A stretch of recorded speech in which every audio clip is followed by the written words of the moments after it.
is a rather melancholy moment for us. This is Annette's final board meeting with us as our CEO.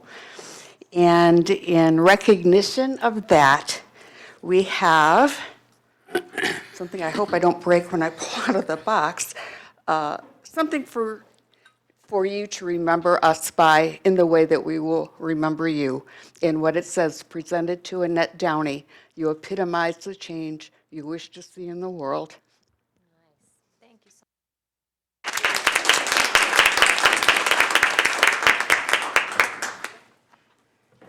We couldn't let that go without using one of your very favorite quotes. So whenever you see that, think of us, and we do appreciate all that you have done organizationally. We will be better for it, so I feel sad. Sorry.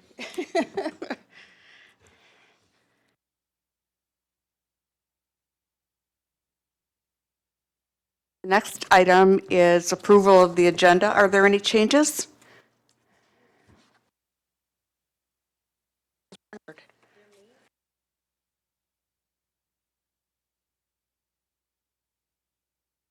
You hear me?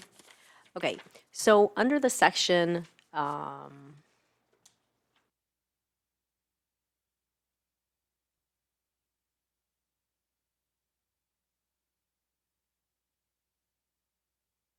F, it only leaves 10 minutes for that approval. And so I think we might need more discussion time on that. So I'm just wondering if we can maybe postpone something else in order to give that more discussion time. Just thought. Bob? The only thing the board's going to decide is whether we're going to opt out of the legal requirements, because Oakland County opts out. We're not going to discuss the plan. That's not our job to Right, discuss. but somebody added that in to the requirements. So I guess if we take that section out, there's like 4 sentences that talks about the plan. If we take that part out, then it's going to take 10 minutes for sure. So that probably might be, we can discuss it then, if we take that little section out. In all honesty, we're not always very precise on the amount of time that we have allotted on the agenda. So I think if it takes more, if it's necessary, we'll take the time it takes. And I think that other things have a generous amount of time. Maybe it'll work out. But thank you for the suggestion. Are there any other changes or suggestions for the agenda? Or motion to approve the agenda as presented? So moved. Support? Moved by Mr. Furman, seconded by Mr. Landsman to approve the agenda as presented. All in favor, please say aye. Aye. Any opposed? Thank you. Next item is public comment. No one has signed, but if anybody would like to speak, step forward, and it's not going to happen either.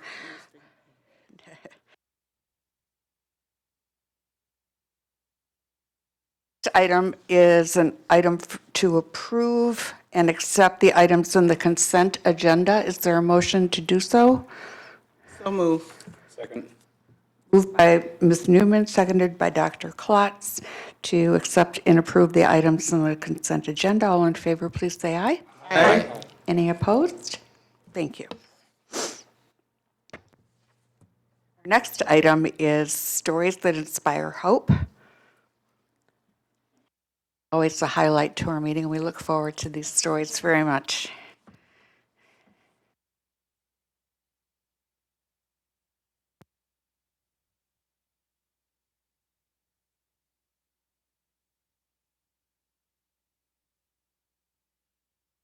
Welcome. Good evening. I am Tricia Zumbo. I'm the Director of Training here at Oakland Community Health Network, and I am here to introduce, you guys have met before, Chaka McDonald, our Veteran Services Navigator, and John Bombetto, a veteran who's here to speak to us because November is Military Families Month.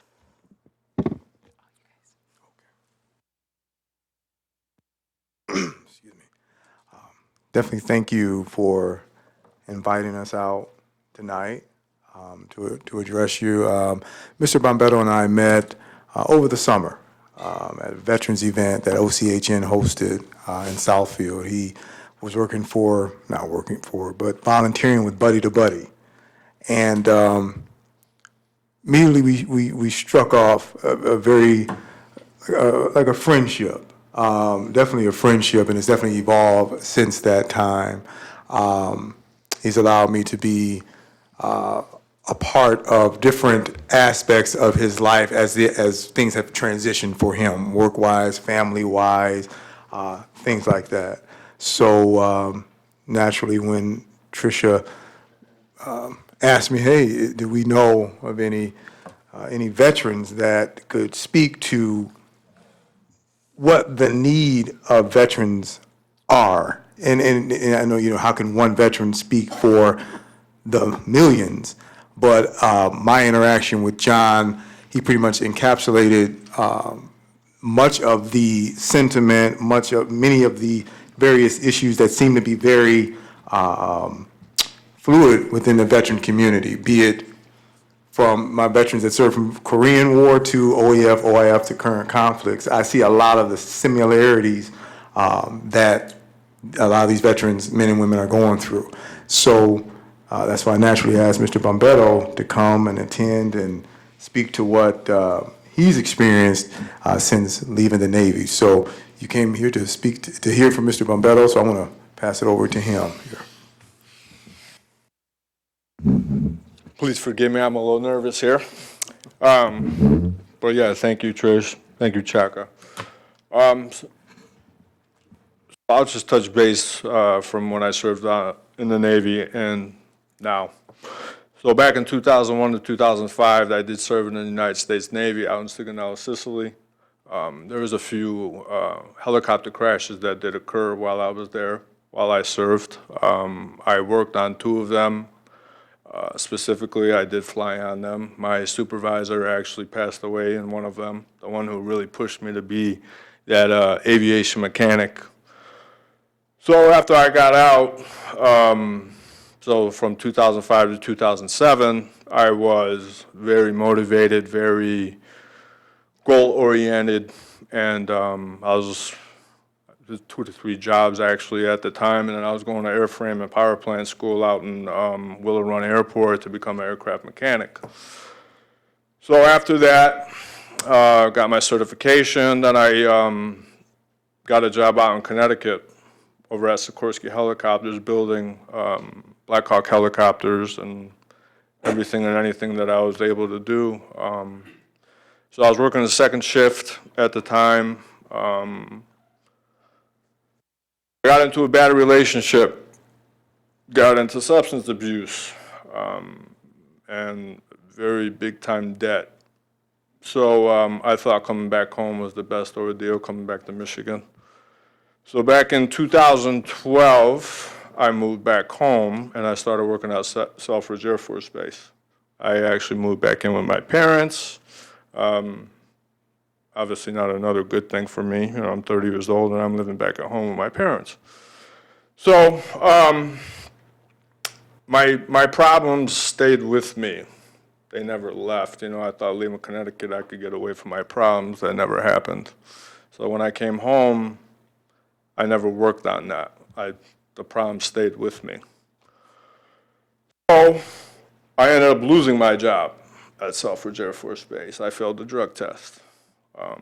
Being an aviation mechanic, that is totally against what you're supposed to be doing. So yeah, I lost my job. 2014, I became a cook. Then I got really involved in substance abuse because I was depressed. I was very depressed. I got so depressed, I left the job drunk and flipped my truck. Surprisingly, I didn't even have a seatbelt on, and I walked away with a scratch on my shoulder. You would think that'd wake you up. No, that did not wake me up. So I actually ended up going back to Connecticut after this. I stayed there for another 6 months, but prior to on my way to Connecticut, I received a DUI in New York. Again, not an eye-opener at all. I came back to Michigan after all that, probably about 6 months later. I was working a part-time job. I was working a few jobs actually at the time. I was even more depressed. I never thought I was going to even overcome that, the substance abuse in itself. I just never knew how to work on myself, really. So I did come back home to Michigan. The negativity again followed me. I got another DUI. So 2 DUIs within a 7-month time frame. So then I went through the process and I got into Veterans Court. That's when everything I learned in the military and pride came back to me. Even though that did also take a little bit of time when I was still on the Veterans Court.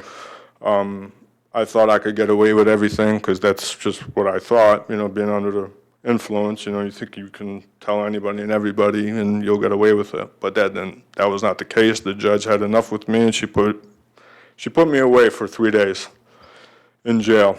And those were where I really knew I was capable of doing a lot more with my life. And again, the Veterans Court really, truly put me in the line of what resources there are for us, because I didn't know. I mean, when I was getting out, I was never told. We're not given that. So this is the school or the resources in Macomb County, or we're not given that.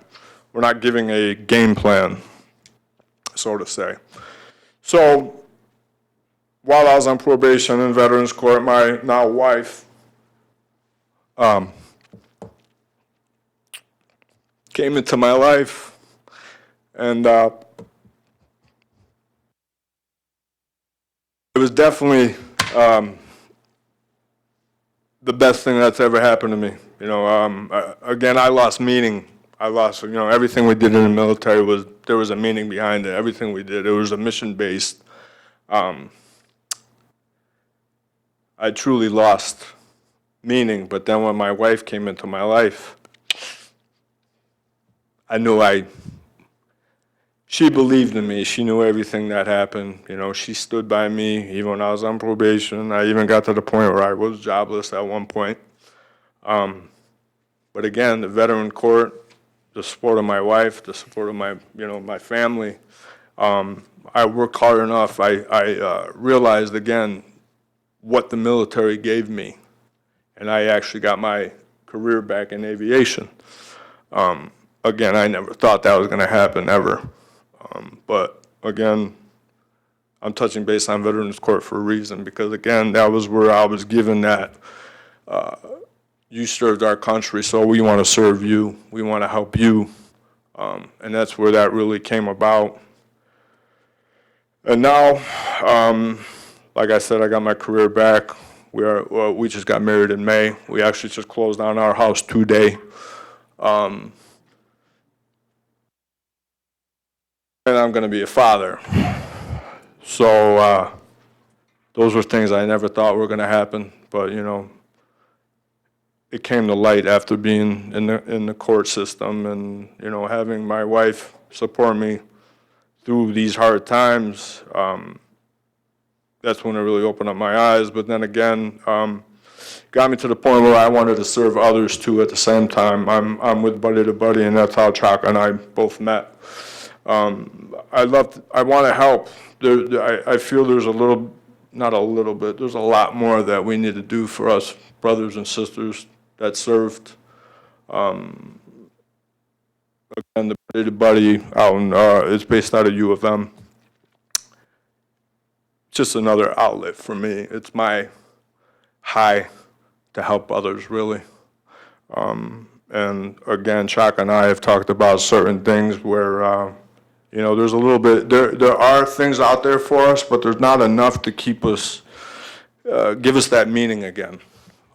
Because we lose that, we really do, because it's so mission-based, the structure of what we were doing, there was always a reason behind it. It's still a hard transition from military to civilian world.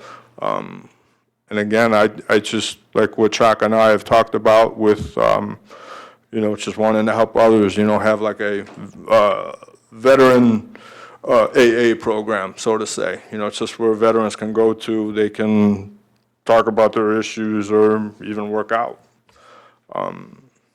But other than that, if it wasn't for me getting in trouble, I didn't know of the resources that are available to me. And then it's just, yeah, I mean, the support system I have now is beyond great. I'm beyond grateful for it. And again, with Chaka's help, I mean, Mark Meadows' help, Trish's help, I just want to be able to do more, and I think and hope that my story can inspire other veterans. And I'm going to end it with that. Thank you. Thank you.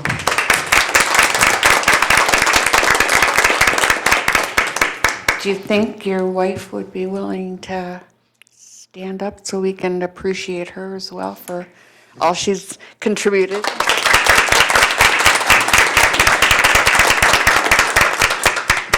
Thank you. Are there questions for John? John Paul? Just a,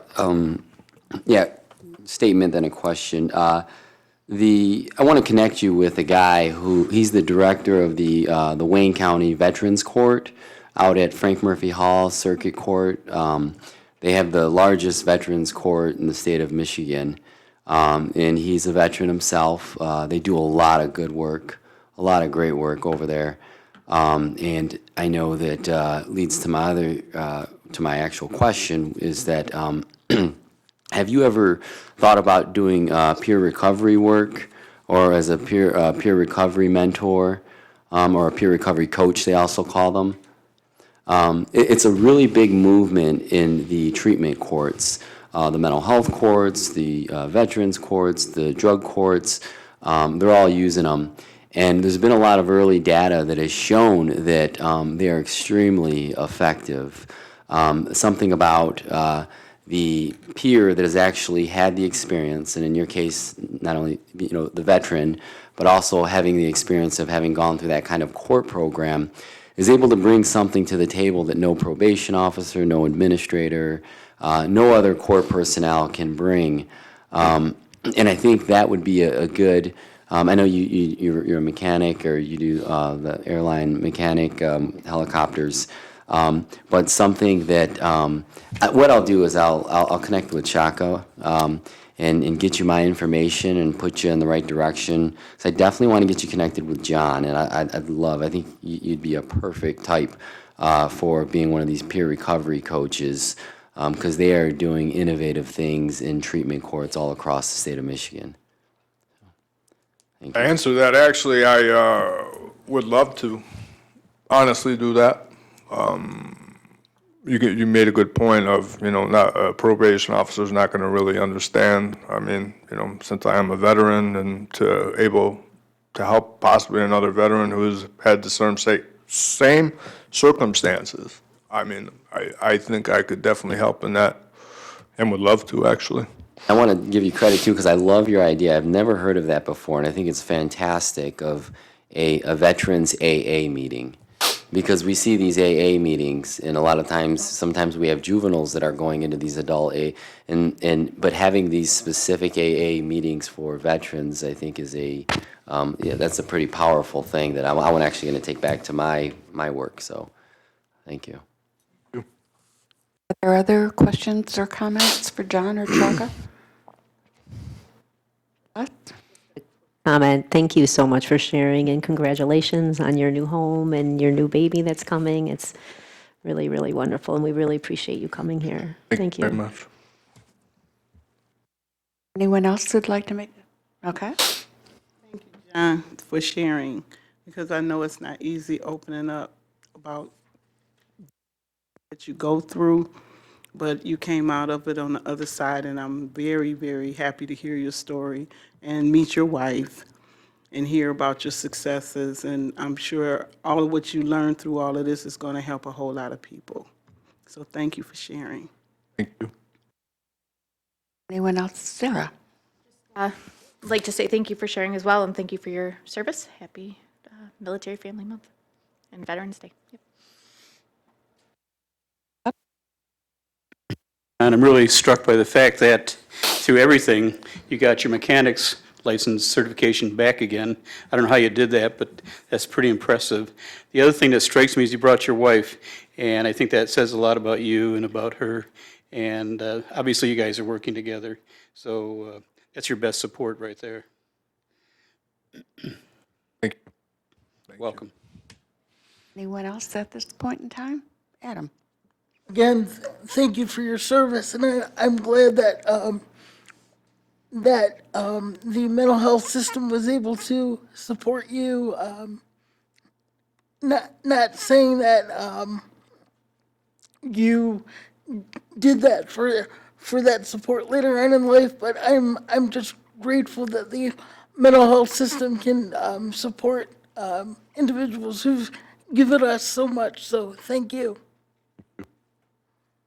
Anyone else? I'd like to thank you too, and I think that one thing you said kind of stayed with me, and that is you didn't know about the supports that were available until you got in a jam. And now we know that that is just a little bit later than it needs to be, and we should work a little bit harder to make sure that people know maybe they're just at that tipping point, and maybe the intervention will make a difference. However, your experience will be so meaningful to people who are maybe in the denial aspect of it a little bit, thinking they're not. So I think that keep that thought. I think that the intervention aspect, the prevention, whatever we can do to kind of soften that blow, then it couldn't have a better voice than coming from you. So we all appreciate your service, you and Chaka both, and it's been an amazing year so far, but I hope that next year is even better. So thank you so much for coming and speaking to us. It meant a lot. Thank For you. having me.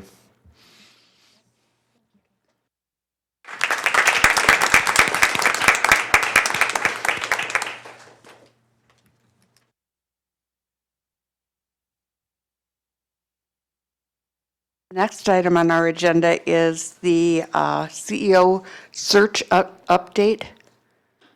I never envy the person who has to follow our stories of hope.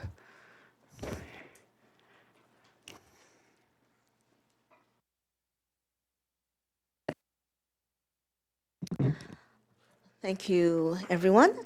I just wanted to be able to give you an update on where we are with the CEO search firm RFP. The RFP submissions were due last week, November 12th, and the committee with representatives from HR, our board of directors, and our contracts team will be meeting tomorrow to unseal the bids that were accepted, that met the requirements for submission. And we are going according to schedule. At the committee of the whole meeting last week, I did indicate that all of the information regarding the bid process was available on our website. Since we have passed the deadline for submissions, that information has been removed from our website, but we are on schedule. After tomorrow's meeting to review the bids, we will be following the schedule. Since it's not up on our website anymore, I'll just give you an idea of what that schedule looks like. Tentatively, the week of December 1st, we'll be looking at verbal presentations from the accepted bidders. And we are scheduled for the week of December 9th to do an announcement of the successful bidder. So it is a confidential process. We're reminded of that all the time, to make sure that we are following our procurement rules, bless you. And I think that's all I have for now. I'll take any questions that you have. Are any questions? Sarah? Are you able to share how many bidders were in this final group tomorrow, or is that confidential? I think I'm going to say that we have 4, and I guess I'll find out tomorrow if I wasn't supposed to tell you that.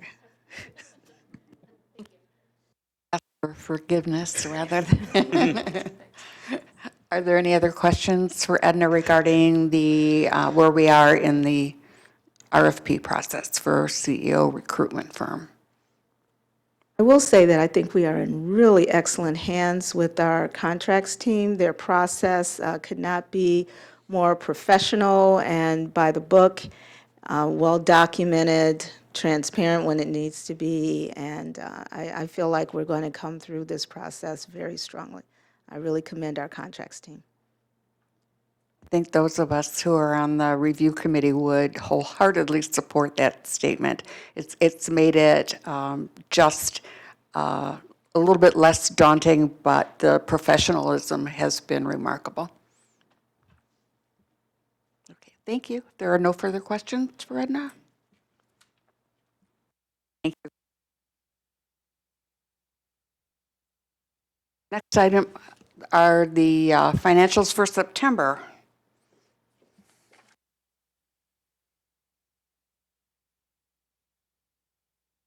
Evening.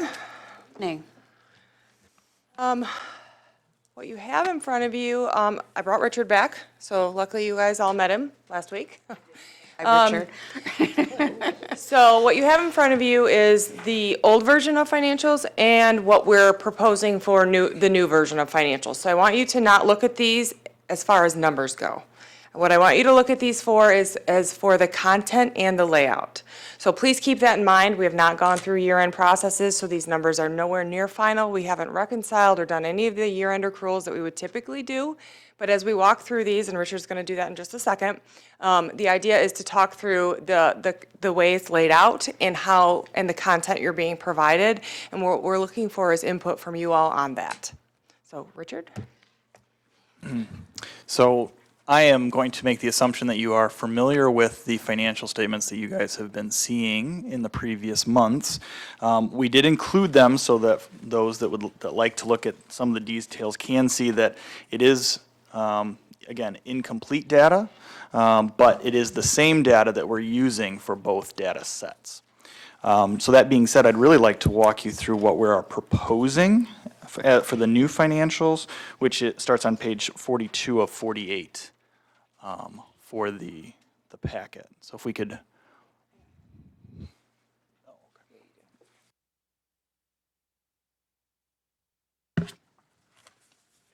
So it looks like this page right here. It has a nice little cover page.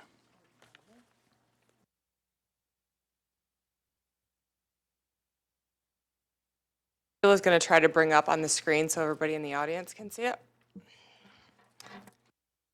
You all have it in front of you, so we can go ahead and start walking through that. So again, some of this is example data because we are still in the process of working with your OCHN system, which is your health record system for pulling the live data out. But this first page really then gives you some ideas from some trend information of how you are paid. So this gives you some eligibility information of how many eligibles. DAB eligibles are those that are disabled, aged, and blind, for which you get a certain type of a Medicaid payment from the state of Michigan. Your TANF eligibles, which are your individuals that qualify for Medicaid as temporary assistance for needy families, are on there as well. And then you have your Healthy Michigan eligibles. And then we also get paid for certain individuals that qualify for habilitation supports. And so we get a certain number of slots that are paid. So this first page just gives you an idea of both current year, so 2019 is the idea, and then comparing that to prior year, so you can actually do some year-over-year comparisons. So again, the idea being in 2020, we'll be able to actually see this line grow over time, month to month, as we add additional payments. The next page then is the same information, but now it has to do with the revenue that is associated with each of these eligibility categories. So again, a year-over-year comparison. One of the things that you'll notice is that in the example data that I provided, there was a large increase in some of the revenue that was received in this example data, July through September of 2019. excuse me, in 2018, and that had to do with the supplemental that actually the whole state received in fiscal year 2018, which is why you saw that big jump. So even though this is not exactly Oakland County data at this point in time, it's going to be very similar when we start implementing that in fiscal year 2020. So this is information that I think is valuable as you start to see kind of where the revenue is coming from that you then are, responsible for managing every year. The next page then, when we get past the trend data, is actually a budget to actual comparison as it relates to fund source. So one of the biggest things that I think is the most difficult for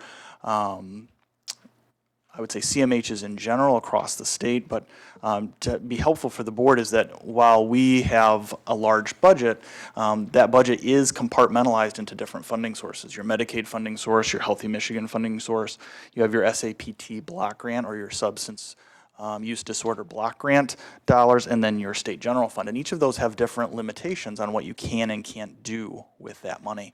And so to be able to see revenues and expenses by those funding sources can help give you a pretty quick feel for how are we doing in each funding source, positive, negative, and then compare that to what was our expectations from a budget perspective. So on a monthly basis, our ability to be able to compare that for you on this page is going to be, I think, very valuable as an additional piece of information.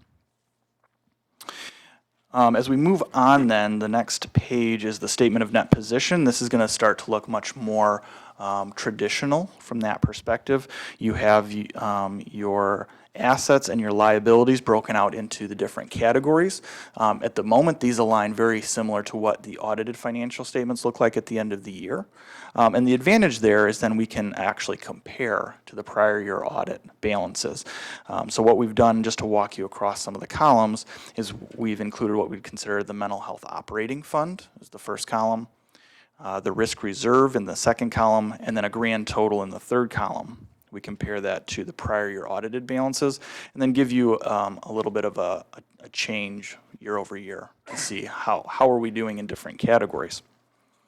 So again, an easy place for your eyes to go to see, okay, what seems to be going well and what seems to be going poorly, or if there are things that questions that may arise, then we can dig into those questions for you. What page is he on right now? 46 of 48, just about to move on to 47 of 48.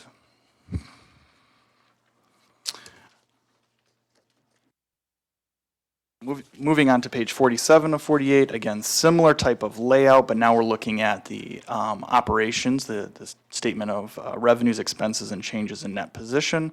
Similar type of column layout where you have your mental health operating, you have your risk reserve fund, and then you have a grand total. And then we would compare that to prior year-to-date total. So for example, when we get to the month of October's reports, we would compare the month of October to a year ago October. So you can see year over year, do we seem to be improving our performance year over year, or how does that compare? And that, I think, has been very valuable for other boards that have been able to use this information as they can feel, okay, last year we felt like we were doing well, and we seem to be still doing well as a comparison, or last year maybe we weren't doing so well, but we seem to be doing better compared to last year. So that's a good, it can give you a good gut check of, okay, how are we doing compared to that prior year. Again, in the last column here, rather than doing an over and under, we're doing a comparison that's favorable or unfavorable. So for example, if revenue is greater than your prior year, that we consider that favorable. If expenses are greater than prior year, we'd consider that unfavorable. So it's not simply a over-under comparison. So again, positive numbers being good, negative numbers being bad. And then on our final page, page 48 of 48, we've also done a cash flow assessment for you again, similar to the cash flows that you're used to seeing on a monthly basis, but this time it would be comparing not a cash flow for that specific month, but now you're talking about cash flow year to date. So since the last audited financial statements, what is our cash flow from that last audit, and what looks to be good, or where does our money seem to be coming from or going to?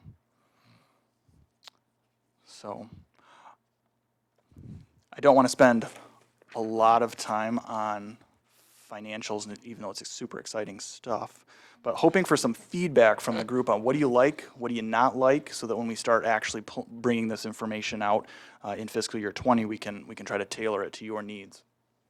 Jonathan? I do like a lot of the change. I am definitely been a fan of year over year versus budget, but I know that we'll probably want to see how are we compare, not only how are we comparing year over year, but also how are we doing against this year's plan or this year's budget as well. So that's my first comment. My other is when we look at the first page that has all of the number of DABs, TANFs, et cetera, that's what drives our revenue. Is there anything in here where we can put what the the per member per month base amount is? So that's a great question. I get that question quite a bit. The tricky part is there's actually like 100 different per member per month amounts, because it's a combination of what is your age, gender, what your eligibility category is. And so we would have a whole page of just the per member per months. And would it possibly be possible to publish what the various rates are?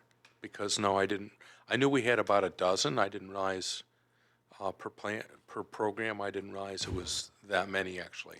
I know on the MCO side, they have a whole bunch of additional risk adjustments that are in there. We do have that matrix if you want to see it, and then it also adds in our what's the old geographic factor or our area factor, then adds another layer to that. So that's something we can provide. It's just, it would take up the entire page for just that. So if you want to see that, we can share that. Yeah, just from a reference point, I don't think I could ever really back into the DABs or the TANFs to get to a common number, but it would be sort of interesting. So the other question or comment I have is, when I look at some of these things, we've got it by program, our expense, like on page 45 and in the more of the detail on 47, but we don't have anything that breaks it out by, let's say, provider or CPA. How much is the expense that we're, basically revenue for them, but expense we're paying to a given core provider. Again, I'm using initials, sorry. A core provider or a direct service provider that we're paying. So we moved away from provider specifically a couple years back. We moved more to population. And that's how you're typically used to seeing it now, is really more by population, or not even by population now, it's more like service category is what you see currently. So I think there's probably a way we can run something similar to how we did that before, just by grouping things maybe a little differently, we can try something like that. I know in prior years, in some of the financials, we had pie charts. So by a program, what share went to this provider, which one went, maybe it wasn't down to the provider, but I do remember the splitting of the pies by program.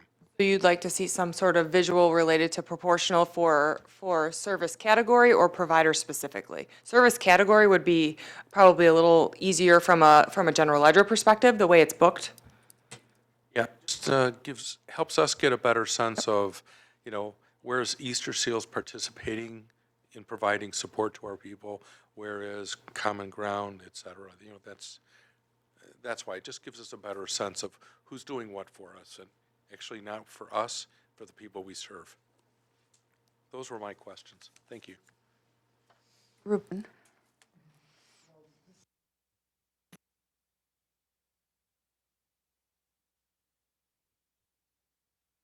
Ed, could you speak into your microphone, please? Thank you. I heard all of them. I'm not sure if the audience did.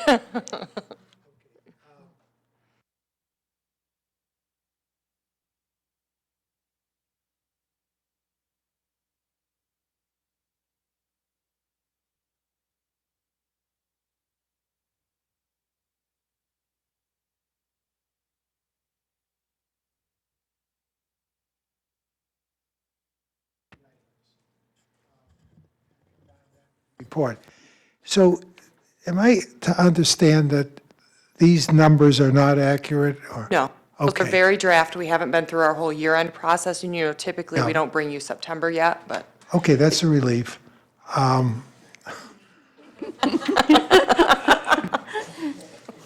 Anyway, so, okay, so we can't talk about the numbers, but you're really asking us to look at the layout. Yep. Got it. Well, and so when we do the first round of these, we can certainly go into far more depth than maybe at a study session or a committee meeting, so that you can make sure you're understanding everything that's laid out this way, as opposed to how we would have seen it before, so I can do that as well. Other questions? Oh, Hadass? Thank you so much for putting this together. I think this is nice because it's easier to look at, when it's all on one sheet. But I agree with Jonathan in that it would be helpful to see very specifically which providers are in which category. So maybe there can be some follow-up either on the computer or a way to see it, or, that would be really important because it's just you just have a better understanding when you have them listed. I would say the same thing for the grants expense. I'd like to see, I know that we have a lot of them, but, and it may be on a separate page or added to it, how the grants are doing. And then in addition, I see that I'm not clear on where the housing services are. They seem to not be listed, and I think that's pretty important. So maybe we could list that too. So why don't we try to draft something for you all to look at, and then you guys can give us feedback again, if that's okay, to make sure it's meeting all of your needs? Yep. Other questions or comments? Okay, sure. It would be helpful to not use acronyms. I'm not sure what RSAT is. Well, yeah, we can make sure that we spell anything out that's needed to be spelled out. Yep. Other questions or comments? I think this is a great first step. I really do. And I think that the more we look at it and the more we use it, maybe the more will be revealed that we like as support documentation. So Yep. I think that's a good dialogue to launch. So thank you for your effort so far. Absolutely, we're not sure. Just a financial question, not related to this, but as far as our providers, how often are they paid? Are they paid monthly or quarterly or monthly? Okay. Pay providers monthly. Depending on what service model it is, kind of determines when in the month they're paid, but we pay them monthly. Typically, for most providers, it's the first week of the month, depending on, but some of the other ones, it's a little later. And is there any delay or change when there is a fiscal year changeover? So like, would October have delayed anything until a November payment? No. Okay. So we actually put out a schedule every year so they can see when they'll be paid and when the cutoff date is for any claims or anything like that, so they know when the due date is for anything that they want to be paid for in the following week. We send it out to the providers in a bulletin, but I don't know that it's posted on our website. Other questions or comments? Thank For your effort. Thank you. I think we're in a good place to move forward.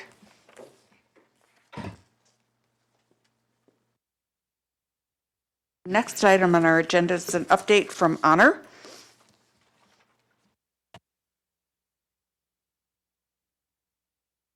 Deb, welcome. Hi. First, I'd like to start out by, I won't see Kathleen or Annette at your retirement party, Kathleen and Annette, so I want to say to both of you, thank you so much for the work that you've done and the work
of Honor Community Health.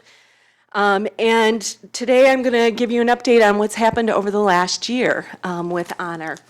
But there are new board members here, some who I don't know, and so I thought it might be helpful to do a quick update, and I'm probably going to have to play.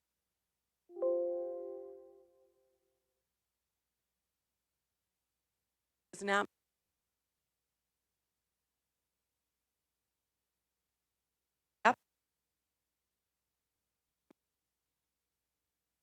on the right way.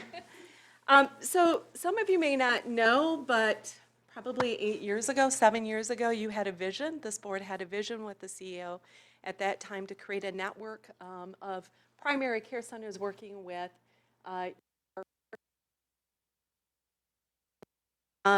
we now have come back full force into 6 years, and they have revisited the mission. There was always a little bit of concern about would we lose the vision and the mission of what this was about, which was servicing individuals with a wide range of disabilities, but also abilities throughout the community.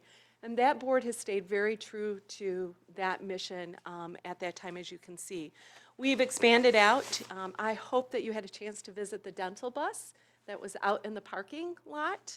So if you think back to 6 years ago, we were just worried about getting into an office.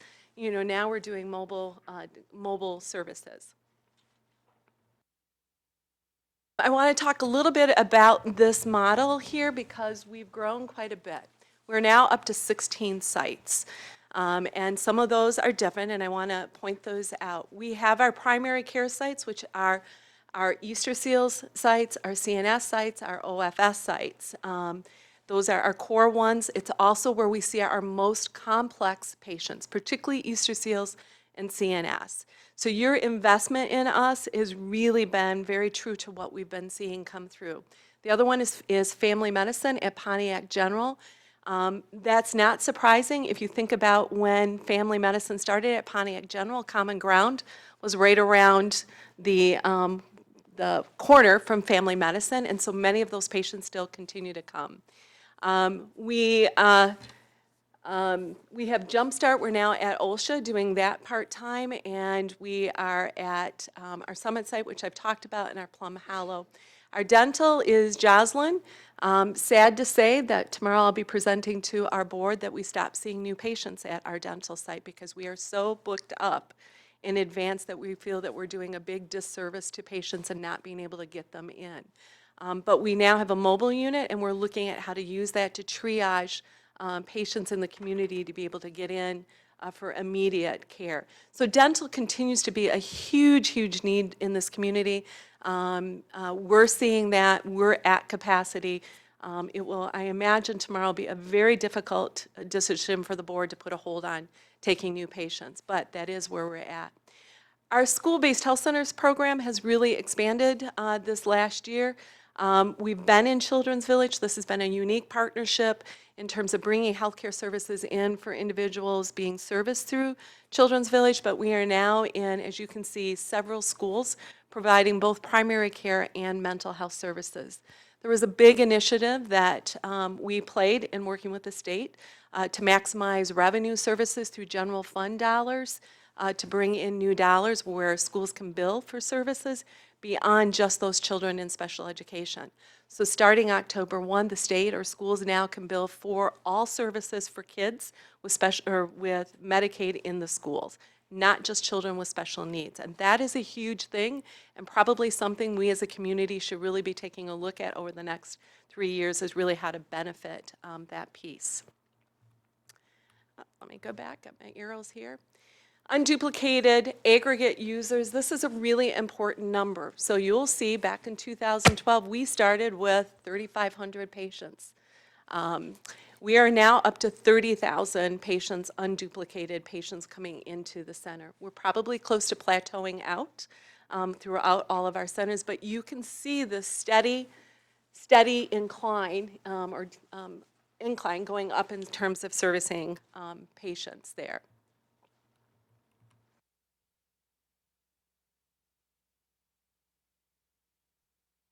Visits. This really starts to talk to you a little bit about patients coming in. So if my patients were high and my visits were low, that would not be good. I would not be seeing patients coming in to be serving as a medical home. So what you see, here's the steady increase again of 8,000 patients, and as of the end of 2019.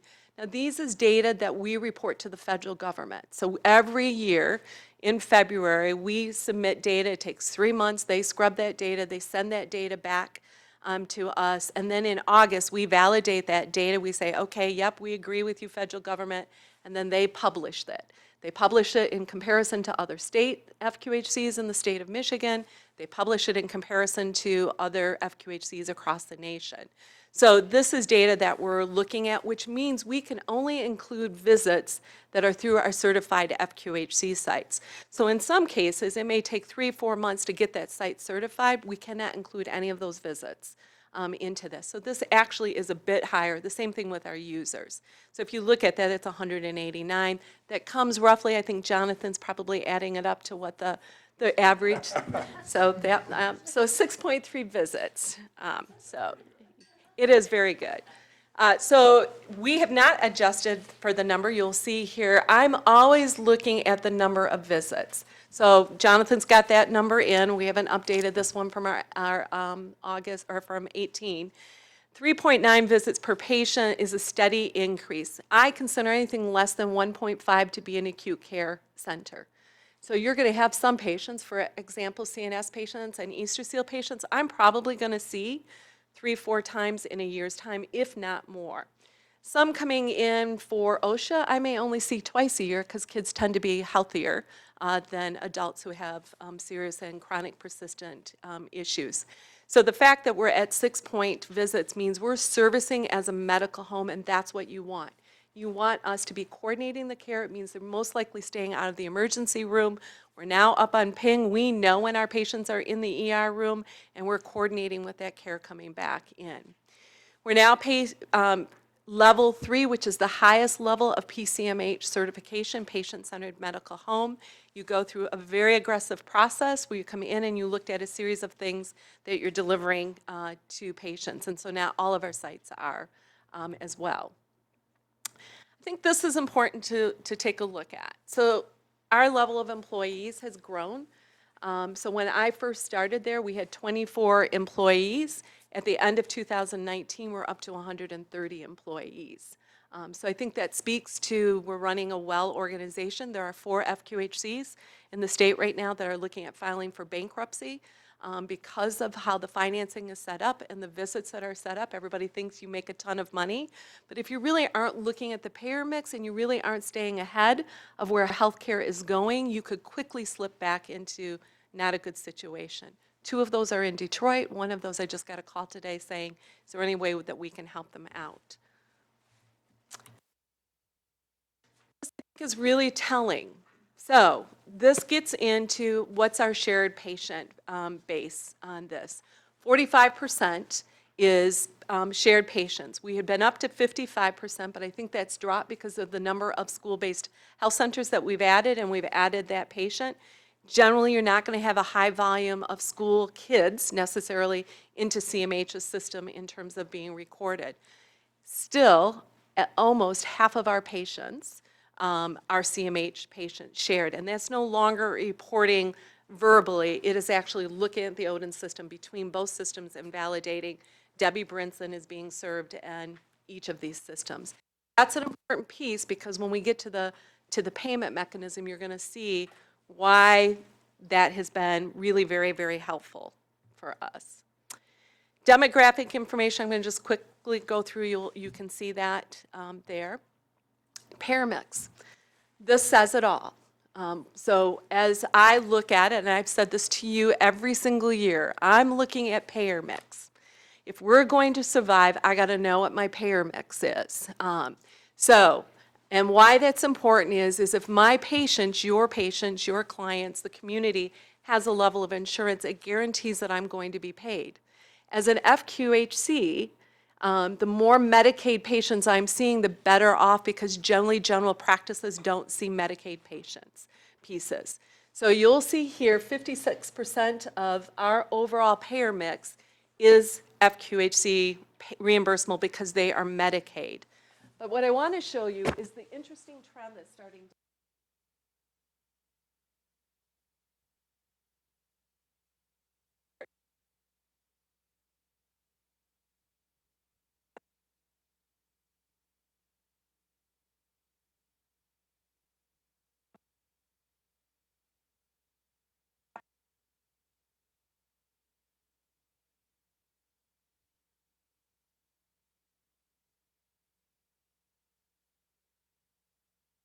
my rates are generally 5% for Medicare. This practice is seeing 16% are Medicare patients. Of, which is true, Michigan's got the fastest growing senior population.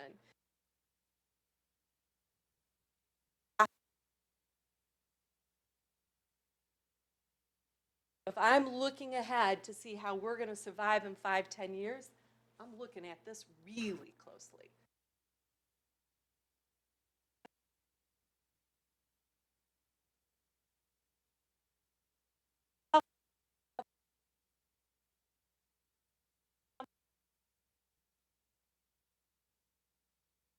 The ACA rules, boom, brought everybody in back in 2014, and everybody automatically became eligible for that without proofs.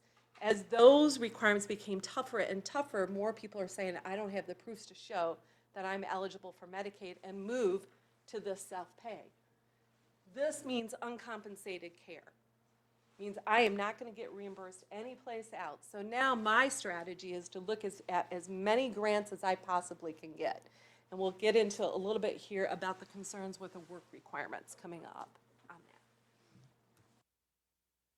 that. Okay, so this is my favorite one to come talk to you guys about. Because, and I should have asked Scott to put it in for 2012, my apologies. Said you would love this one. You asking for more money. No, I'm not asking for more money. I'll never come ask you for more money, ever. I said that to my board. I'm like, I will never go to CMH and ask for more money.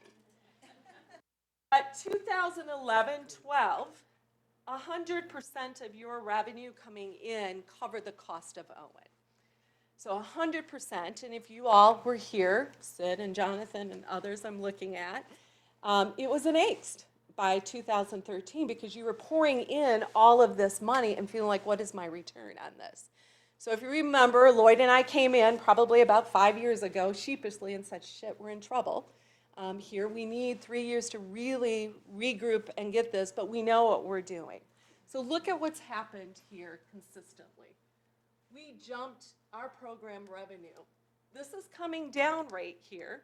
And will come down in 19 even further because remember what I said, that self-pay is starting to jump up. It is a direct reflection of who's on ACA or extended Medicaid. I expect that piece will change. So I'm looking always to capture as much of this income fee that I can from Medicaid reimbursement and making sure we're at a 90% reimbursement. Why I'm excited to this is look at where we've gone. I said to you all 5 years ago, you do not want to stay a lookalike. You want us to become a full FQHC, and this is the reason why. This HRSA and state funding, look at where we've jumped over here. We have now jumped up to 31% of our money is coming in from HRSA grant dollars, which only go to FQHCs, pieces of that. So that's important pieces for you to take a look at. Your income from OCHN is steadily decreased over time and is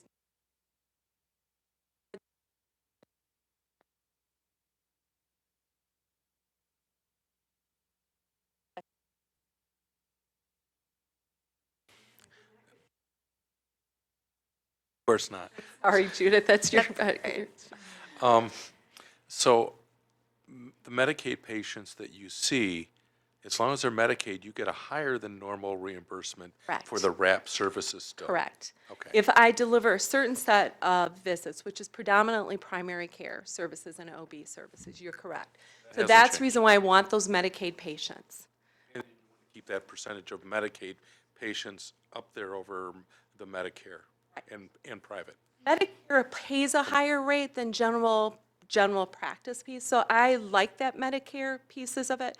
But generally, when somebody's coming in on Medicare, they're coming in with serious complex issues. they're dual eligibles, and/or their senior populations by nature will have other health issues with it. So my strategy, because we're going to talk about the work requirements that are going to come into January 1 and the co-pays, which has me far more concerned than the work requirements. It's the co-pays, that if patients don't pay their co-pays on this, that they will be kicked off. And so those of you who've been around for a while, you'll think back about 10 years ago, there's the Medicaid churn. People would come in on Medicaid and then move out every couple months. Be in on Medicaid because they met the requirement, be off. So for me, when I'm looking, when you see next year, you're going to offset, or we expect that will be coming up.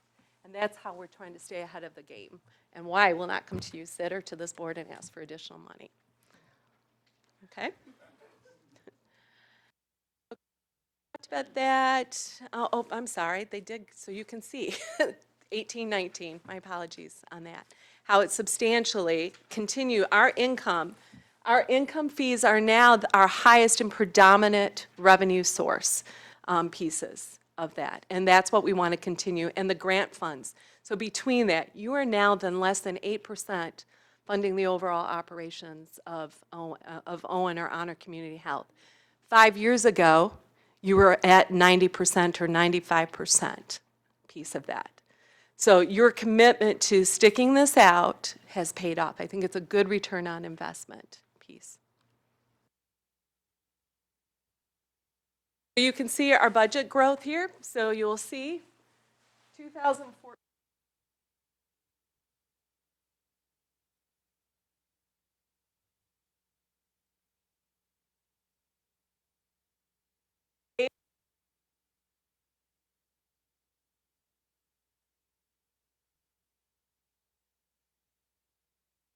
What I said to you is we do not want to stay a lookalike. That is what's allowed us now up to $13 million in our budget.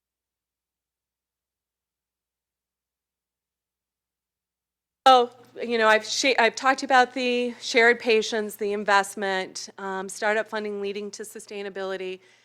I don't say to the board anymore. 3 years ago, I was like, shit, I don't know if we'll be around or not. We're here.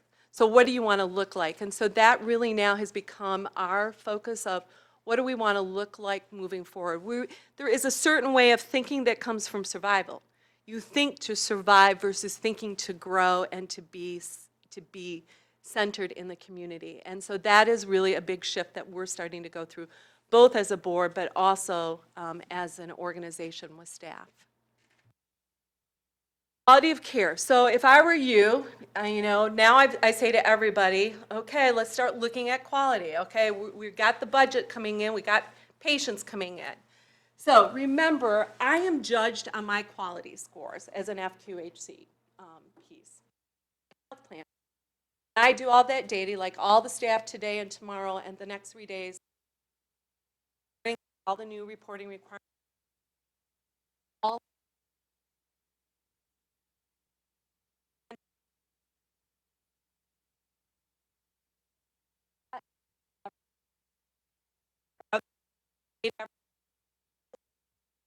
better than good thing.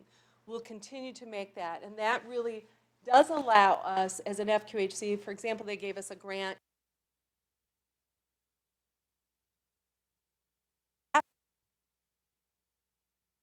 for able to drive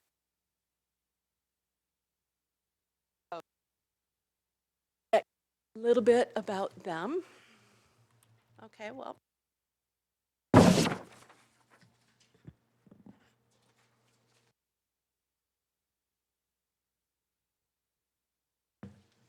Clearly, I need an IT person at my staff.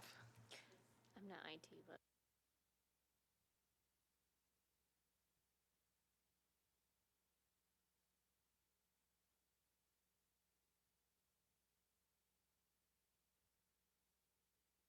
Right, we have the presentation, so I'll go on. The next one, you will see we've received this year 3 quality awards based on our data. Again, we don't get to control that data. It gets dumped into the feds and then so you'll see we have one of the highest access rates for new patients coming into the system. We have a health disparities. We received an award for reducing health disparities and advancing HIT. We put a lot of effort into data collection. Your data, as you all know, is only as good as what you put in. So imagine a provider who's dealing with 5 different issues going on and having to put it into the system. We have to constantly say, remember, Dr. Mahdi, push this button. Because when you push this button, I get that data. When you don't push that button, it doesn't matter if you did it, it just doesn't show up in the system. So I talked about our accomplishments, the new locations. We got an MPRO Governor's Award for Excellence piece, which was very exciting. You visited, hopefully, you visited the mobile dental unit out that was in the parking lot piece. We're very excited about that. A couple things coming up just to put on your radar is the behavioral health home model that we've been working with CMH and the state on that will probably pick up some energy and momentum. Something that I'm very passionate about, which is family planning services, reproductive health services, that women in Oakland County have access to those services. They've been cut out at the state level, and so we have been engaged with the state to bring those services in, mental health services for kids. Last thing I want to talk to you about is the Medicaid work requirements. We are hosting a major initiative with community partners on Thursday to just talk about what are we doing. Because there are 2 pieces, and that has an impact on us. And probably anybody, you will see hospitals starting to respond to this.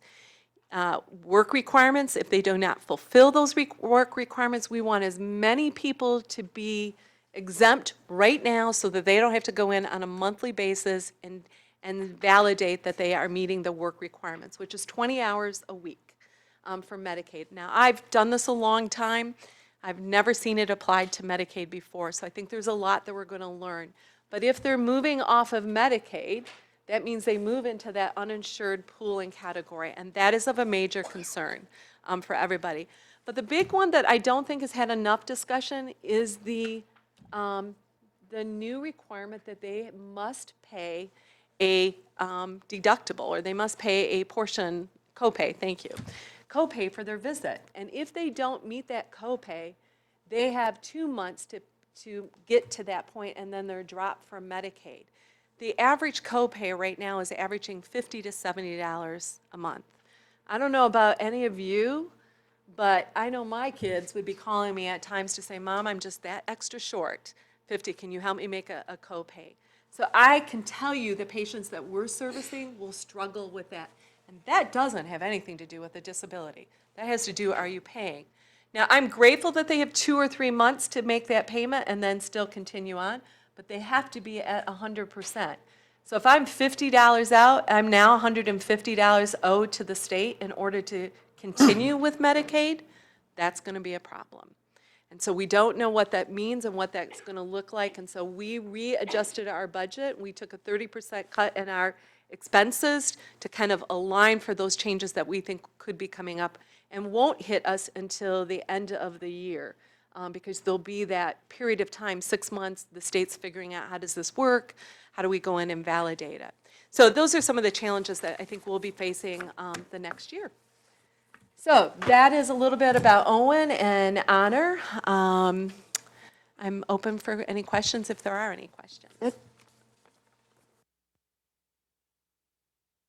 I got to tell you, for those that weren't here in 2012, this is a real success story. And this is the one, this graph tells it all. And I tell you, Debbie, I was there on the ground floor, and we were all there for you, and we invested in you. By the way, this graph about we made a good investment, I'm looking for a return of our investment, not a return on our investment. But you've done a fabulous job, and you're really to be commended for it, because you walked into a hell situation.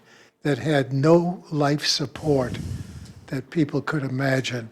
And I think, Malachi, you could agree on that. So bless you and the board for all that you've done, because there's a lot of people that just didn't have the faith, not in you, but in the whole concept. So this is a tremendous success story. And my, how, so many years go by and you're having fun at this. But, I got a couple of questions that I want to just try to. Sid, I'd like to, just if you don't mind, kind of expand on something you were talking about in Sure. terms of the investment and in servicing population. All of you know that, or not all of you, but many of you know that part of my interest in this is that my mother was schizophrenic and came and received services through Oakland County. And so the only way that I really knew what was going on with my mom was in the emergency room. So for me, that was really important. But what I also got to learn in my work with individuals with disabilities at Peckham and Lansing was the complexity of patient issues, health issues. We cannot underestimate that. Even I have underestimated. I cannot say your sickest patients are at Easter Seals and CNS. So what would take me, even with a general Medicaid population person, to walk in a 15, 20-minute, the complexity of those patients is 45 minutes to an hour. So your investment is allowing me to see that patient so that they're not going into the ER, and it's costing me those other 3 visits or any other general provider. That's the reason now I totally get why general practitioners don't see Medicaid patients and Medicaid patients with complex, or it can't be a predominant piece of their practice. They will lose money. So the last thing I do want to say that gets to this is McLaren. We are taking over McLaren's residency continuity clinic over right in front of Easter Seals on Baldwin, because they are losing money on their Medicaid. And we've had 2 other discussions with other groups to take over their Medicaid population, because they can't they're losing money at such a fast rate on that. And that's only going to get worse in this community with the work requirements and the premiums or the co-pays that are being requested. Could I ask the questions I want to ask you? And are you doing anything with substance abuse?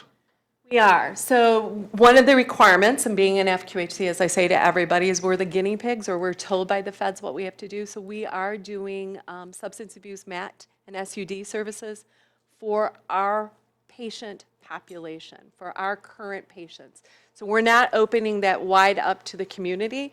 They have to come in and be a primary care provider, because that primary care provider is following up on the medications. But we have 3 physicians that have now been trained.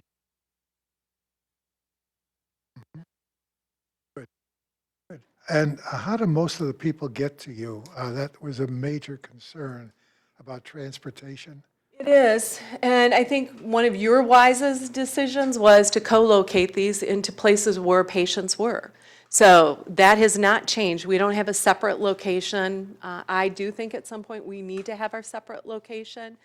So you have CNS or you have Easter Seals or whoever doing a handoff to individuals, people also walking in, health plans that are doing payments in. So most of them either have a transportation person bring them in. We have a large Uber bill. We do pay for Uber. We have let go of the health plans. Logistic care, it just doesn't work for your patients or our patients. And so we have a contract with Uber, and that's worked very well for us. If you're ever looking for more space, I know a place where you could expand. I would not get my designation here in Troy. I did try. We did try for Southfield, and we didn't get a designation for it. So We're running out of space to lease, and so you I will better keep jump that on in mind as I talk with my Okay. board, because we are talking about space. We have an interesting, as you know, always an interesting relationship with Pontiac General. Yeah. So, so how about Pontiac Hospital? Are you able to, Pontiac General, that is probably, I'm going to be a very politically correct piece. I think it's an interesting relationship.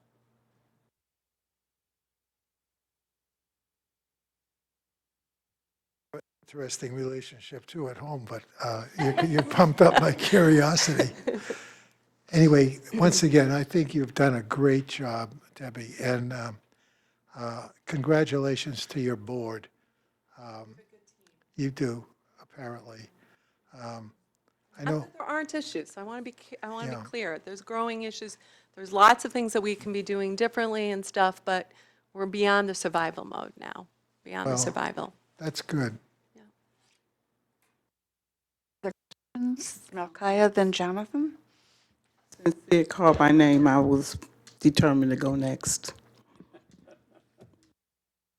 I was chair when we got the news that Owen was in trouble. And we were devastated, utterly devastated.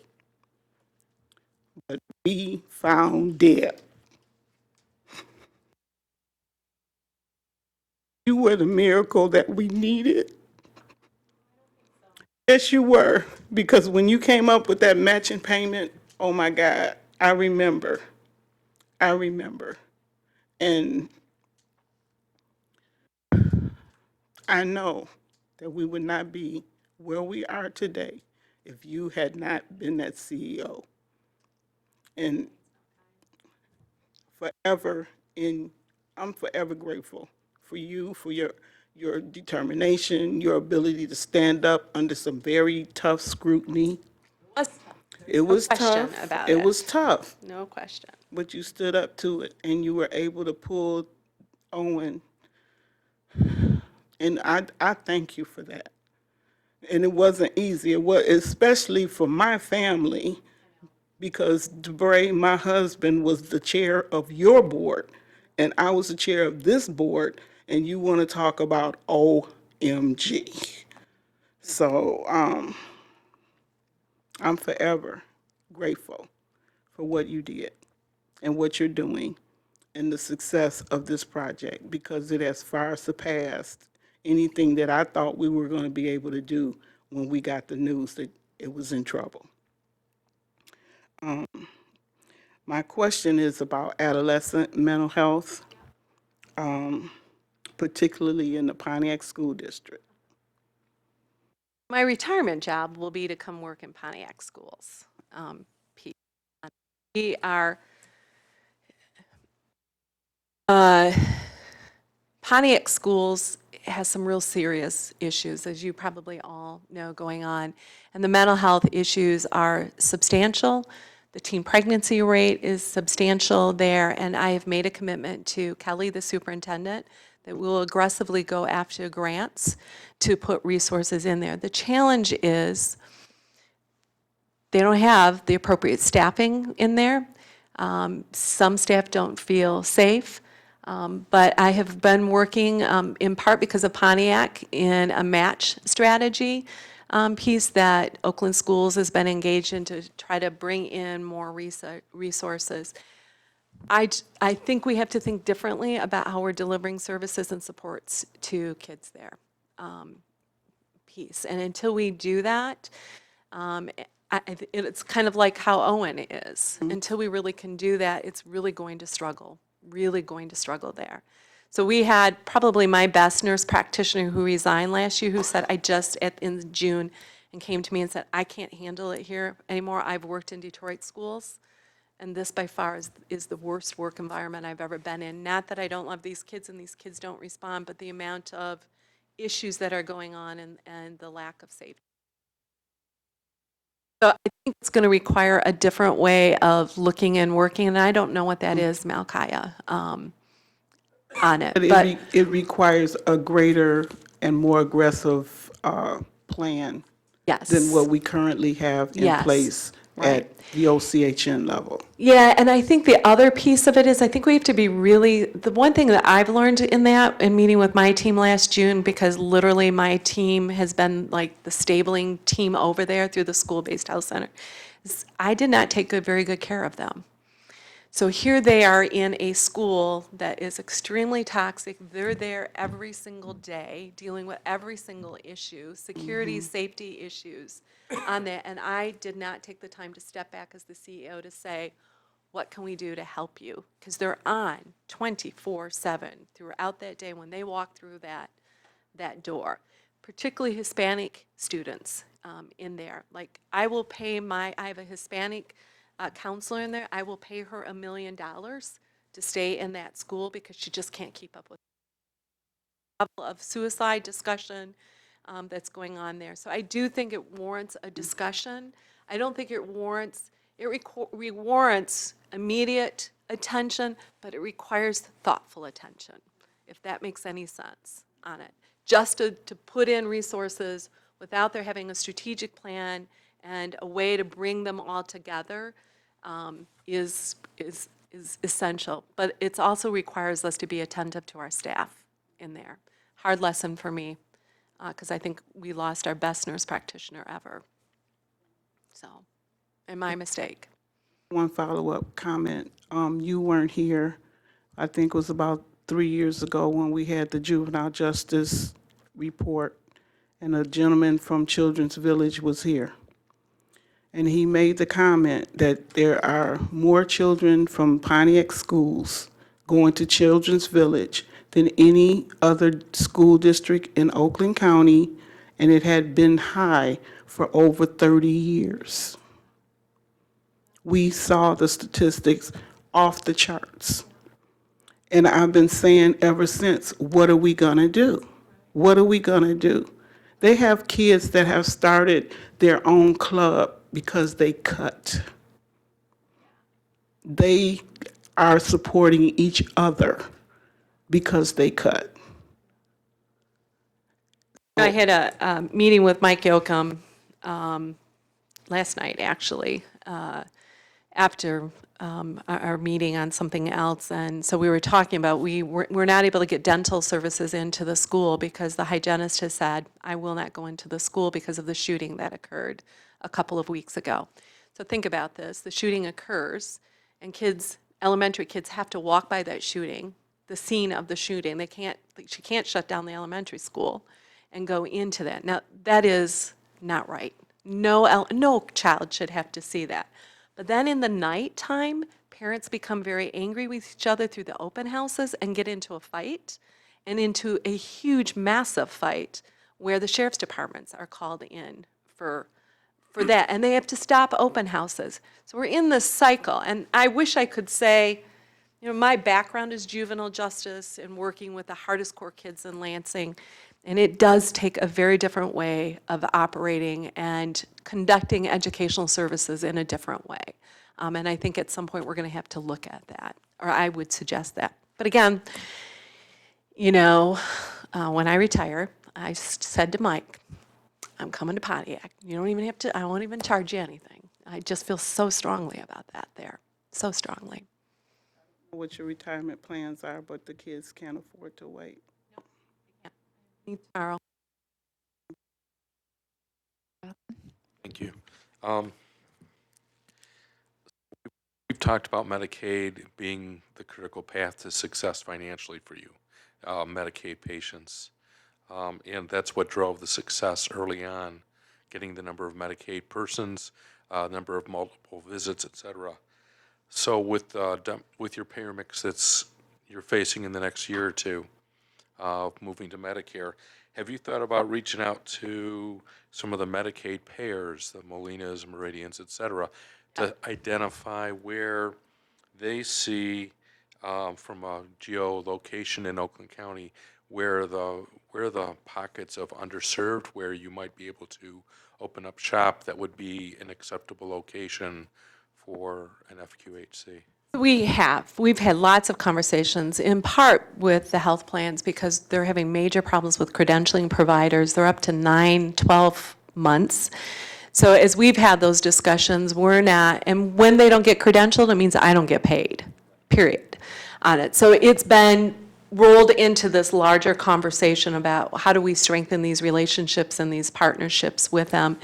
The good thing about it is that PHP, not PHP, yeah, PHP, United, I'm sorry, United. Yeah, UHC has agreed to, because of the large volume of patients that we're seeing, many of them your patients that we see, have agreed to place now a full-time case manager on site 5 days a week. That is huge for us because we do not get paid for case management services. As a primary care provider, we don't get paid for any of those support services. So the fact that they're bringing them on will help Jonathan keep bringing those patients in. We know, I can tell you exactly right now where our patient, Clarkston, there is a pocket of patients in Clarkston. There is a low-income housing unit over in Clarkston. Everybody can say Clarkston, but there is a large, or not large, but a pocket. There's another pocket in Walled, yes. Southfield is another one, that there are pockets. So we can take, and someday I can bring that in. That's the reason why I can come to Troy to do our administrative work and contract. I could never do the delivery of services unless I did an expanded service piece and not get a full grant from the feds on it, because Troy doesn't have a large enough uninsured population. I can go right down to census tracts and tell you exactly where people are insured and uninsured in all of so. Oh, yeah, Southfield, they're not going to grant you, but maybe Oak Park or Royal Oak Township. Yeah. So, Auburn Hills, Waterford. Auburn Hills, yeah. They would? Yep, they would. okay. Yep, they're in our service area right now. The other question I had to do with the schools, and I saw that Farmington Senior High came up on Shiawassee. Yeah, What are you doing there? We're doing mental health services, and that was an agreement with the state that I feel strongly that every school should have mental health services. So when we applied, we said, we don't want to do the Medicaid match in this school. We want to bring this level of service in and start working with schools that don't have a high poverty level in there. So that's the reason why we're in that school. So we're trying to figure out, what does that model of care look like? How do we do the financing of that? We're working with Health Management, HMA, on the financing pieces of that. So that's the reason why. We're kind of the guinea pig of that. There are questions or comments for Debbie? Just want to thank you for your initiatives with the work incentives. So we do know that that can highly impact a lot of people's lives. We do have partners who will be attending the Good. collaboration meeting. We Good. thank you for the invitation. Are you getting lists and information of the individuals who are considered auto exempt? Have you been getting that? No, and we've been talking with the state, Jackie Prokoff, on this, who's head of Medicaid policy on it, and they're not going to have them ready till December 1st. And then they'll go through the health plans, and that's the reason why we've been working very closely. But what we do know is what's matching up with the health plans and CHAMPS is not a match. And so we're going to see major issues with those lists. Been piece with attending that. the statewide meetings, and it's Right. interesting what you had said about the $50 to $70 per month. That never came up in any of the stakeholder meetings. And the that I've- discussion on the premiums, or have they just been focused on the work requirements? Work Because that requirements. number comes from Jackie Prokoff, and that's the reason why I'm saying the focus has been so much on work requirements that there's been very little. There had been some discussion about trying to push this back, but Representative Shirkey did not, or Senator Shirkey did not want to move back. So this will go back to 30 or to 3 years. So it's not like it starts January 1 and your 3-year clock starts. It goes back to when you started with Medicaid. So if I, January 1, have been in there 3 years, then I'm going to be expected to start paying a copay in January. Now, there will be lots of glitches with that, but the concern is who's addressing those glitches. So I agree with you, Annette. When we've said that, we've been very concerned about that piece, because there's been very little discussion, and everything's gone in on the work requirements. And somewhat rightfully so, because I think it's not going to be unusual if they move to block grants, and they'll have to use a rate for Medicaid to determine that's the base. If I have a lower Medicaid base, then I have lower money coming in, less commitments. I know you said the health plans would be getting the list of the auto exempts. Since we've been attending these stakeholder meetings, I've brought it to MSA and the Medicaid folks. They indicate they'll be sorting it by PHP, and we too will Good. get the list. So for your Good. 45% that are co-covered, Yes. we should be able to do some data comparisons and Great. get you some auto exempt information as well. Perfect. Great. I'm glad to hear that. I would be remiss if I didn't say what a pleasure it's been to work with you. I know we've been through some tough times, and there was a period of time we thought we were going to lose you. And believe me, we worked very hard, a team here and board members and new board members to make sure that you stayed in Oakland County because you bring incredible knowledge, skill, and passion to the work that you do. And I know that when we funded the co-location and wanted an FQHC, we wanted to make sure people we supported had a place to go for their health, that they had a health home, a provider to support them. But we also knew that we had a mission for a community benefit. That has always been a part of who we are, and I think people forget that. But it is our job also as a community mental health in the name of prevention and outreach. And your organization has done incredible things. You, your organization, the people who work with you in your organization, the board have really like expanded this mission, vision, and the values to the entire community. And I think the ripple effect that we have with our mutual passion has created a momentum that hasn't ended yet. So I thank you for that, and from my heart, thank you so much. You've said kind words, but I will say to you, right back at you. Thank you. I will do one final closing, and then this will actually be for Anya, probably, and for the board moving forward. We did learn of a new model that I do think that we should explore with CMH, which is an opportunity to contract with a provider, and we're having a couple discussion with some providers, where they, through our status, become an FQHC and can bill out and receive. We become obligated for overseeing and making sure that they fulfill all of the FQHC's pieces, elements of that. And so I do think that there's some things that we should look at, Anya, down. We are contracting with a group to take a look at how to really do that. But Indianapolis has put a lot of resources into doing this. And so I do think there's some further, more in-depth kinds of things that we could explore. Other questions or comments? I just want to say finally that this story is about determination and commitment. And I think that you bringing the right information to us and us biting our fingernails and saying, well, okay, that dish payment sounds like it might be that turning point that we really need to take.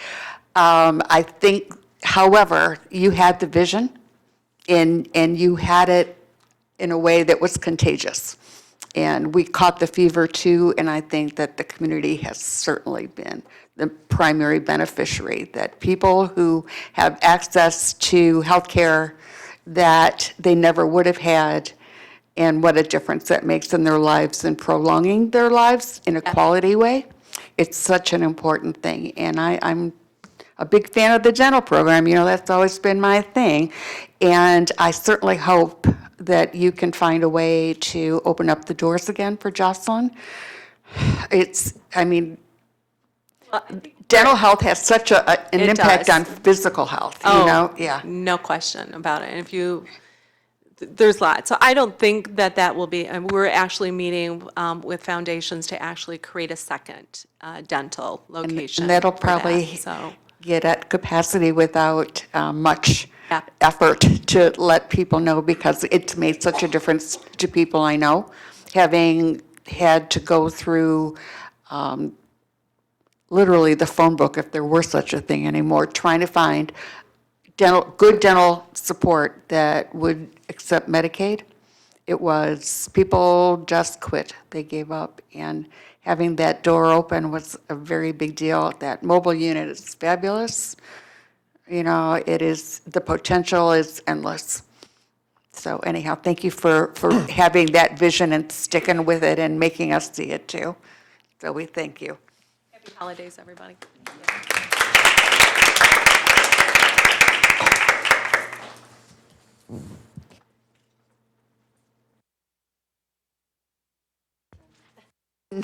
Item is the recommendation from the Recipient Rights Advisory Committee.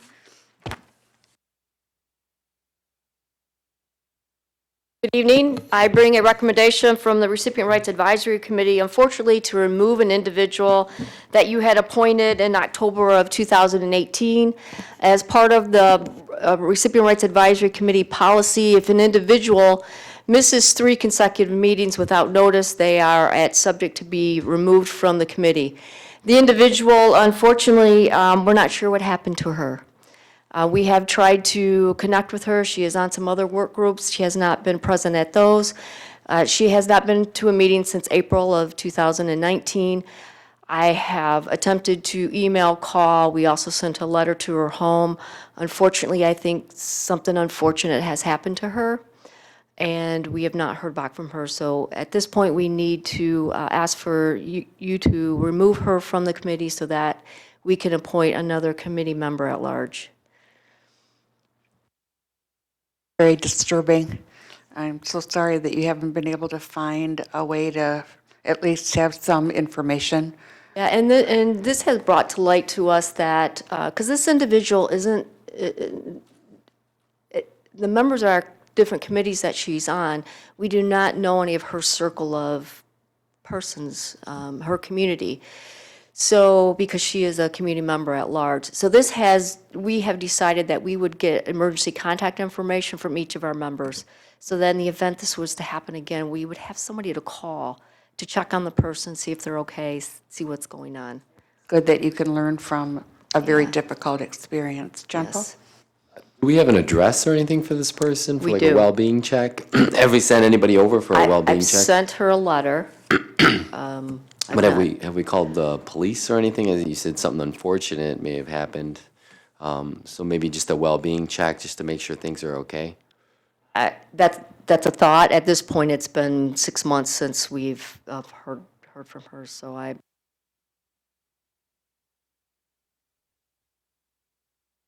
that would be helpful at this point, but that's a good point.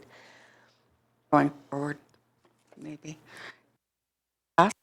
Because we're not there yet. I mean, is there any way, instead of just going forward, obviously, we can vote on this too, but I do feel like we should, I mean, this is what we do. We should be visiting her home. Not an individual that received services or had ever received services. She's a community member at large. So she's an individual that just had interest in being on the committee. And that's why we don't have any other connections that are in her life. She was an individual that responded to emails and phone calls. And I made several of those. And then at the last ditch effort, sent a letter to her home thinking if someone was assisting her or someone was a part of her life, they might answer and call, but I have not received any response. I have searched the internet to see if I could find if anything had occurred to her. I was not able to find anything. I mean, is there a problem with us visiting? I mean, you sound like you want to say something. Go ahead. Somebody I knew disappeared, and couldn't be contacted.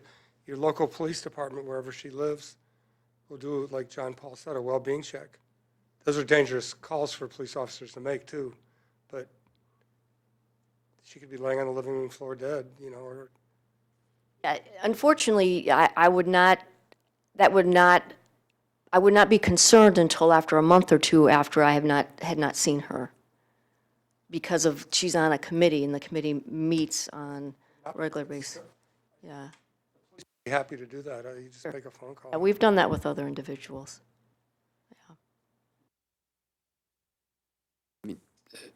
I just think the only logical thing to do is to do a well-being check. I know it's been 6 months, but it just seems like we're talking about this out in the open. This comes to our attention. Why not? I mean, like Dr. Tubbs said, I mean, person could be laying on the floor and has no family. I mean, I would just say that some type of well-being check, the police will do it. Give them a call. They'll get out there within the hour and check on things. And, we don't need to know. They usually call back and say, okay, everything's fine. We talk to them, and that's that. I agree. No harm. We can definitely do that. I think it makes sense.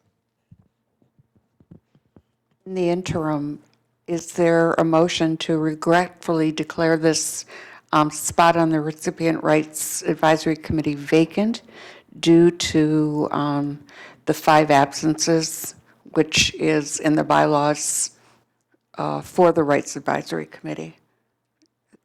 Is there such a motion? Made by Ms. Guadalupe. Is there a second? By Ms. Newman. All in favor, please say aye. Aye. With regret. Any opposed? And we would appreciate having some feedback on this. If you can, please let us know, but I think we all want some closure, I guess, if nothing else. And it's certainly, if there's an intervention that can, improve her well-being, we certainly would want to see that happen too. Okay, thank you, Vicki. Thank you.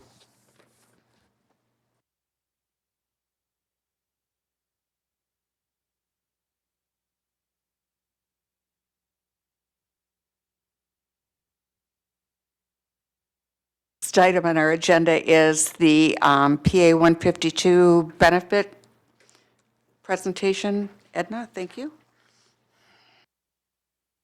Good afternoon, evening. Last week, I delivered a formal presentation where I gave the board information about the request for the opt-out, the background, some data about our current situation, what was impacting our benefit plan decisions. I did receive a couple of questions, and so I thought I would share just a response. We got a request from Hadass Bernard to get an understanding of what percentage our staff was currently paying for benefits. That's about 12% right now, so we were able to get that information. Also, I believe Sid Rubin posed an idea of looking at some tax-advantaged benefits for our employees, and I did want to make sure that the board was aware that all of the premium deductions that the employees pay out of their check for the healthcare benefits are tax-advantaged, so those are pre-tax deductions for our employees. So I wanted to make sure the board had that information. So with that, before we go into the resolution itself, I just wanted to know if anyone had any other questions that I could respond to assist you. Are there questions for Edna at this time regarding the, Jonathan? I know that every year we seem to approve this same resolution, and I wondered if we could make it just policy and that we approve the policy to waive the provisions or whatever this thing, to waive this provision so we don't have to vote on it every year. I would have to research that for you because I believe it's a requirement that it's technically voted on as part of the legislation. I will say I do put some updates in it, based on, what our current situation is. It is kind of boilerplate language, but the appropriate updates are made to reflect the reality on the ground and change dates and other facts. Other questions or comments? Hadass? I think my question actually was a comparison of 2018 and like 2019. So I don't know if that's. I do have some information about that. So you asked about what the premiums were in 2018, 2019. I was able to pull some data real quickly, so I can share that with you.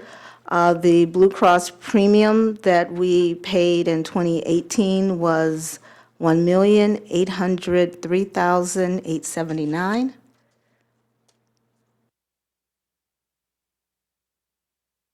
And the projections based on the trends that we have for 2019 would be $2,186,220. I did include in my presentation last week that if we made no changes, we were projected to spend $2,440,299.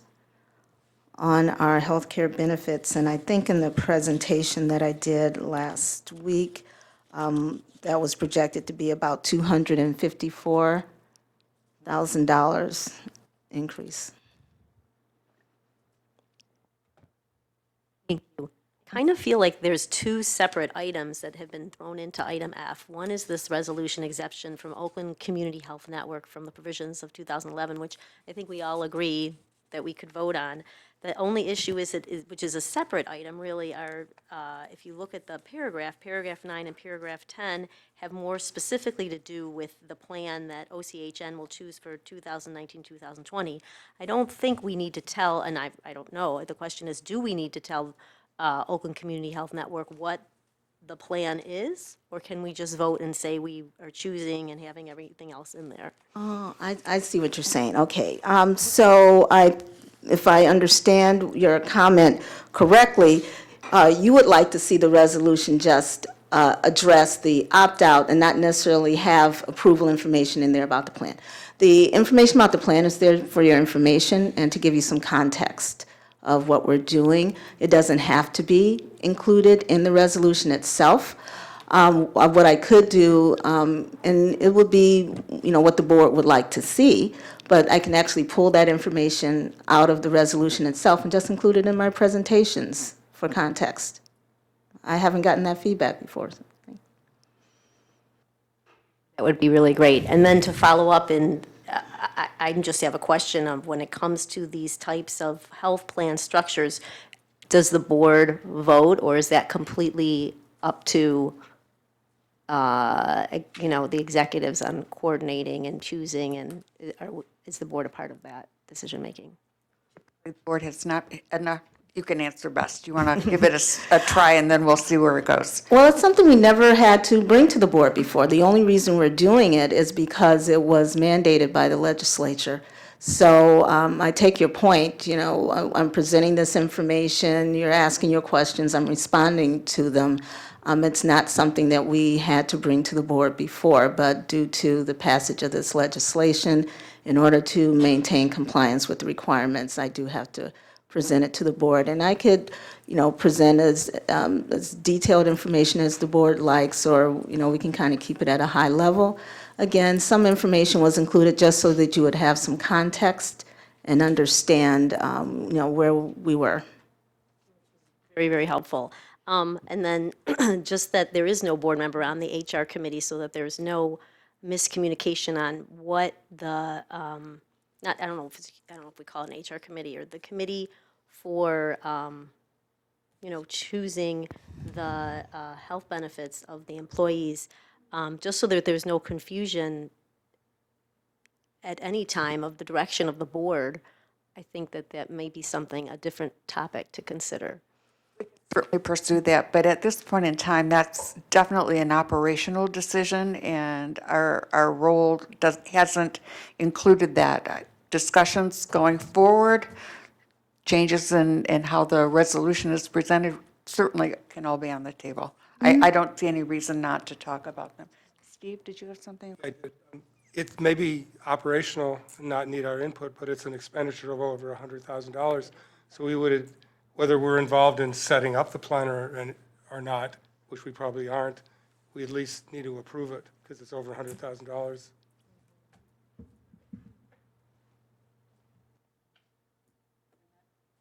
So I'll just say that it was included in the budget that was approved, and the changes to the health plan and the overall cost being discussed does not increase above what was already projected in cost for the 2020 year. So there was no increase, if that makes sense, just for the discussion, not to counter anything you just said, but.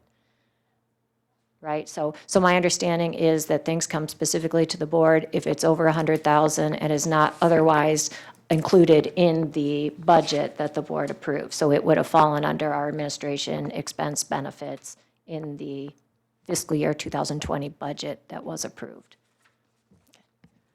You know what, I think that there's a misunderstanding with that comment, because I did look it up the other day, and it does say, even if it's in the budget, that we still need to approve certain things.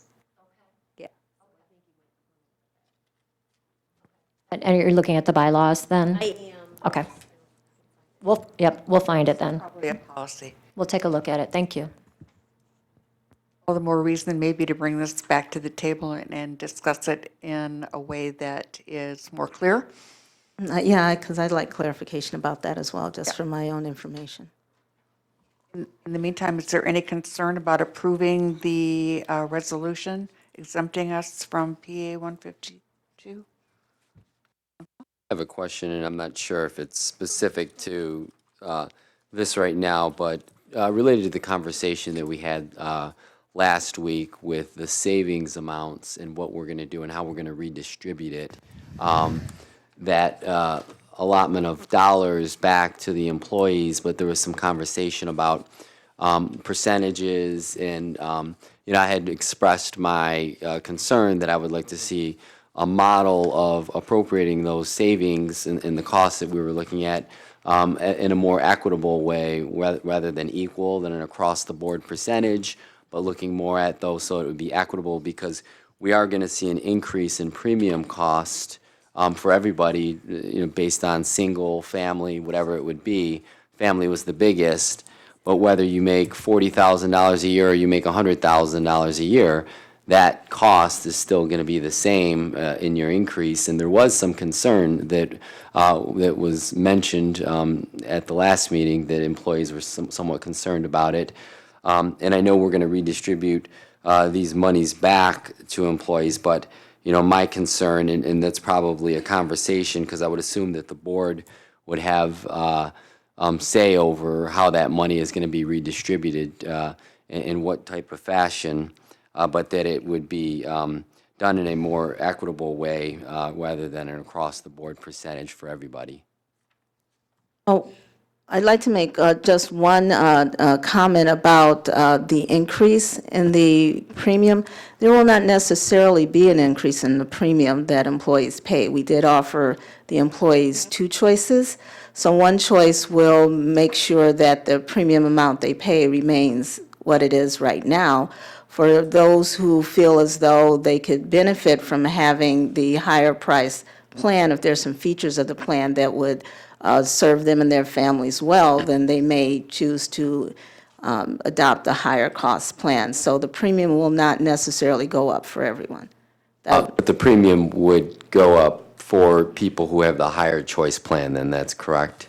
Right, if somebody wanted to choose the PPO plan, that is a higher cost than the HMO. So that is something that we wanted to give people a choice about. And how much was that again, that increase? Do you remember? I don't have my notes with me. Yeah. So for people who are just covering themselves as an individual, that's an additional $13.22 per pay. If they are covering a family, two persons, that's $29.60 per pay. And if they are going to be covering a family, it's an additional $37 per pay. And again, we took this response because of when we did this last year, there was a lot of feedback from the board about, making sure that we could address administrative cost savings. So this is one way we looked at doing that. So when you say per pay, that's every 2 weeks, so then a monthly rate would be approximately, I think it was, $60, $74 increase on a monthly basis for a family if they chose the PPO. Yes, so you would just take that amount, multiply it by 26, divided by 12.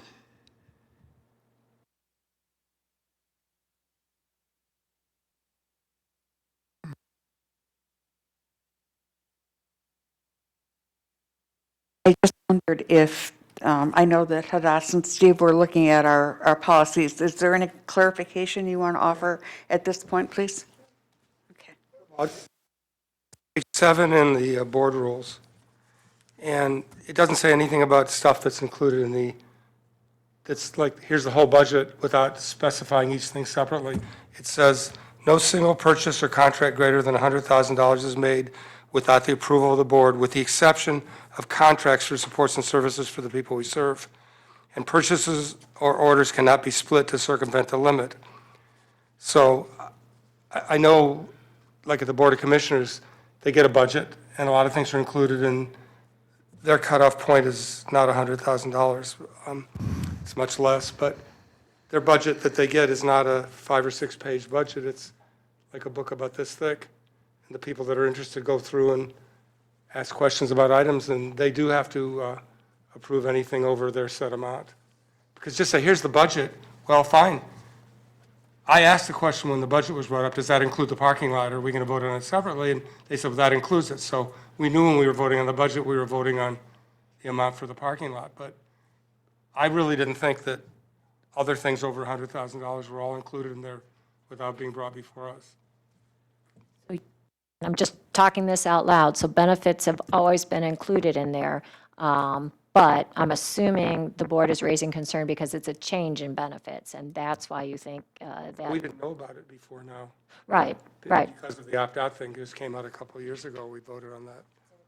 Yeah, so the board hasn't been involved, it's my understanding, obviously this is my first time going through the renewal, hasn't been involved in the past. Are you saying you would like these things presented for your approval before they're rolled out? Because we are in active enrollment right now for the benefit package. I can tell you, I was running the meeting when we agreed on this, and we had difficulty agreeing on only the amount, $100,000. I was favoring $25,000, like the Board of Commissioners. Their budget's 3 times bigger than ours, approximately.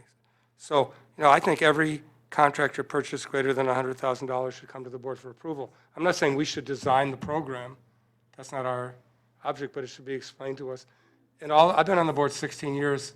Every single thing that's ever been brought to the board, except for that building on University Drive, we've said yes to. So I don't think everybody should be filled with fear we're going to start turning things down. But I mean, this is the rule we agreed on.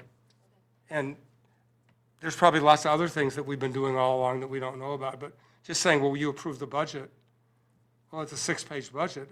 We need at least if we're going to approve, if you're going to include everything over $100,000, and there's going to be 20 or 30 of those things in there, then they should be spelled out and brought to us. There was no intention, I Right. mean, the benefit costs are always going to be there for any set of employees, so they've been there. We have renewed every year, trying to keep the same benefit package. We were believing we were following the intention of the board to reduce administrative costs, because that message has been shared in multiple meetings. So when we got the quote on the benefit package saying there was going to be an increase in costs, we immediately said we need to work with the vendors to reduce administrative costs in line with the direction we're getting. Related to, there are a couple issues then. So the one is the waiver of the criteria, which I think we're, for the most part, agreeing to. Are you suggesting that somebody from the board would like to do more of an in-depth dive into this at this point? Are you saying for future? Are you saying for present? Just so, I mean, this is my last meeting, but I want to make sure people have clarity as to what the expectation is for the upcoming weeks and months to come. There's 2 items. The item is just to take care of item F by taking out 9 and 10.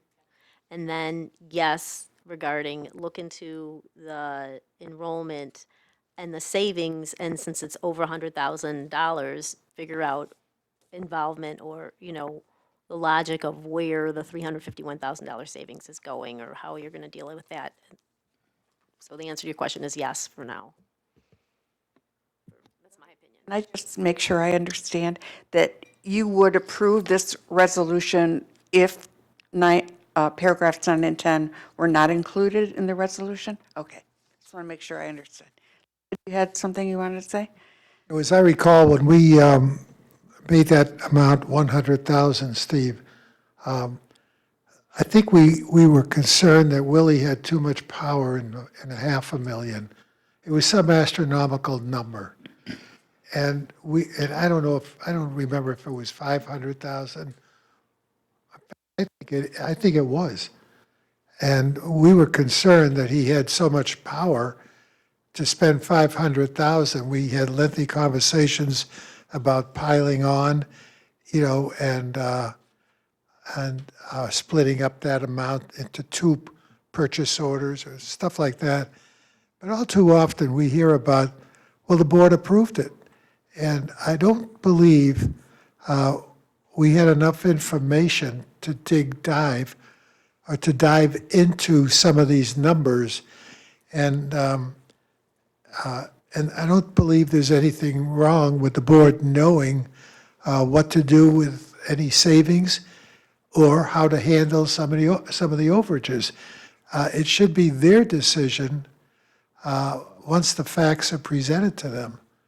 So I think it would run a lot smoother, and that's just one of the reasons I've been so much in favor of a fiscal financial oversight committee or subcommittees, because you can't rely on 4 people or 5 people to do that kind of work. But there are some major questions that could be asked regarding a subject just like what Ed is proposing. And I think the more knowledge we have, I mean, we don't know what we don't know. So the more knowledge we do have, I think it will be helpful.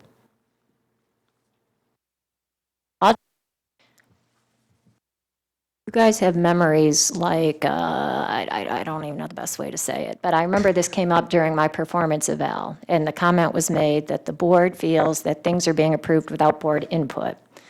And I know I said to the group, please tell me an example in the year and 5 months that I've been your CEO that you felt I've slipped something by you without your input.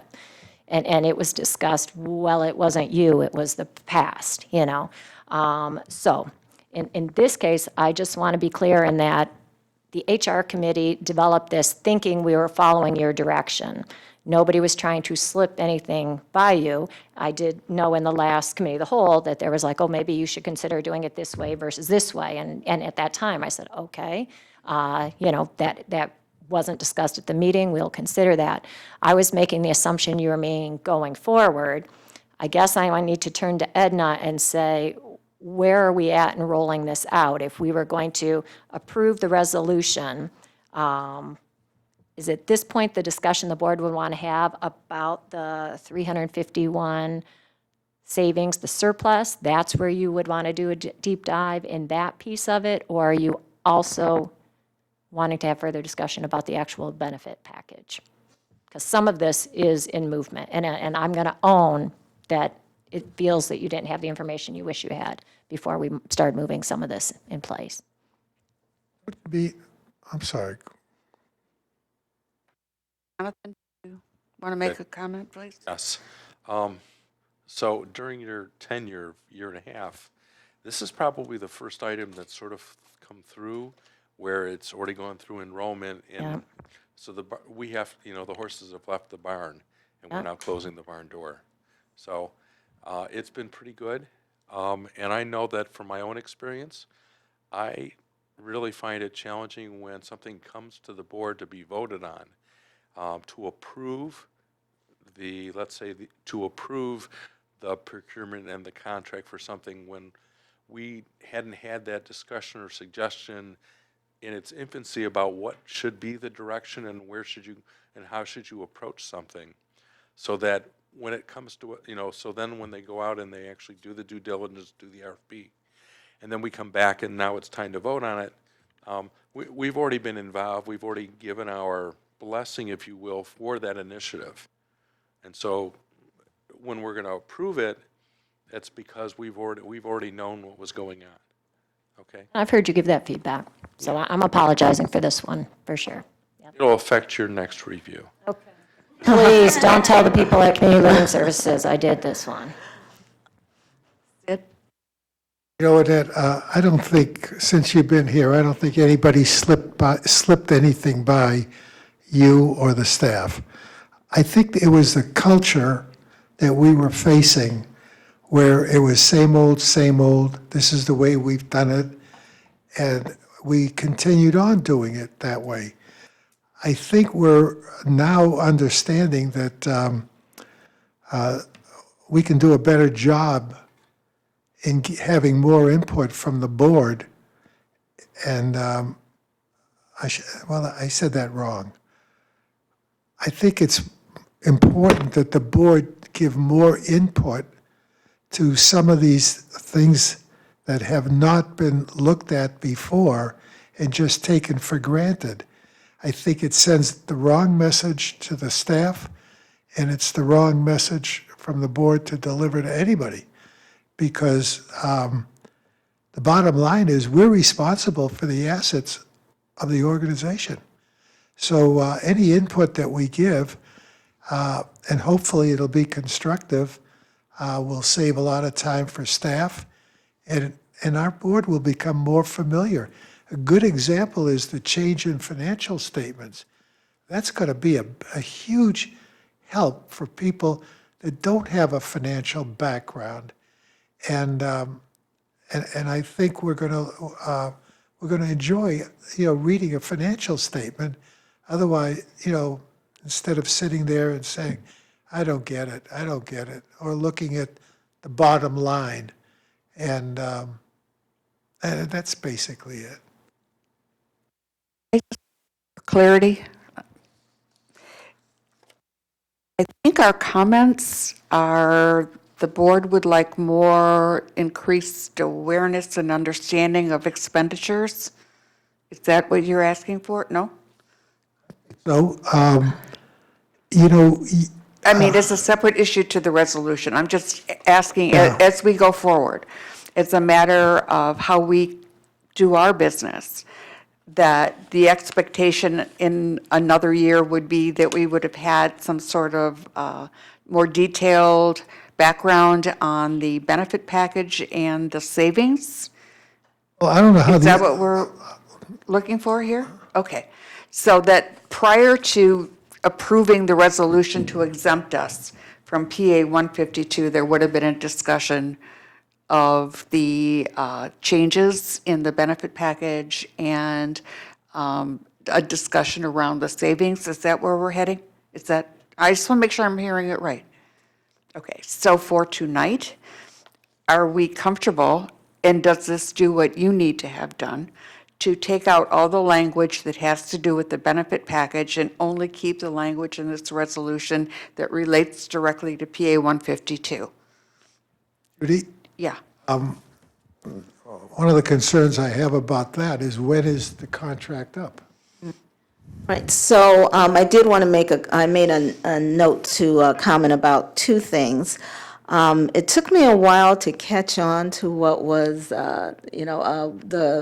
where you were going, and now I understand what you're saying.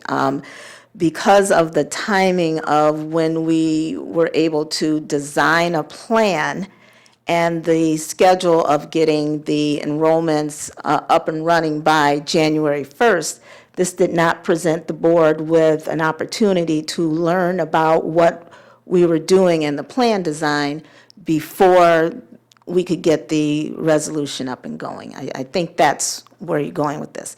So I did make a couple of notes that I just wanted to share with you about the timing.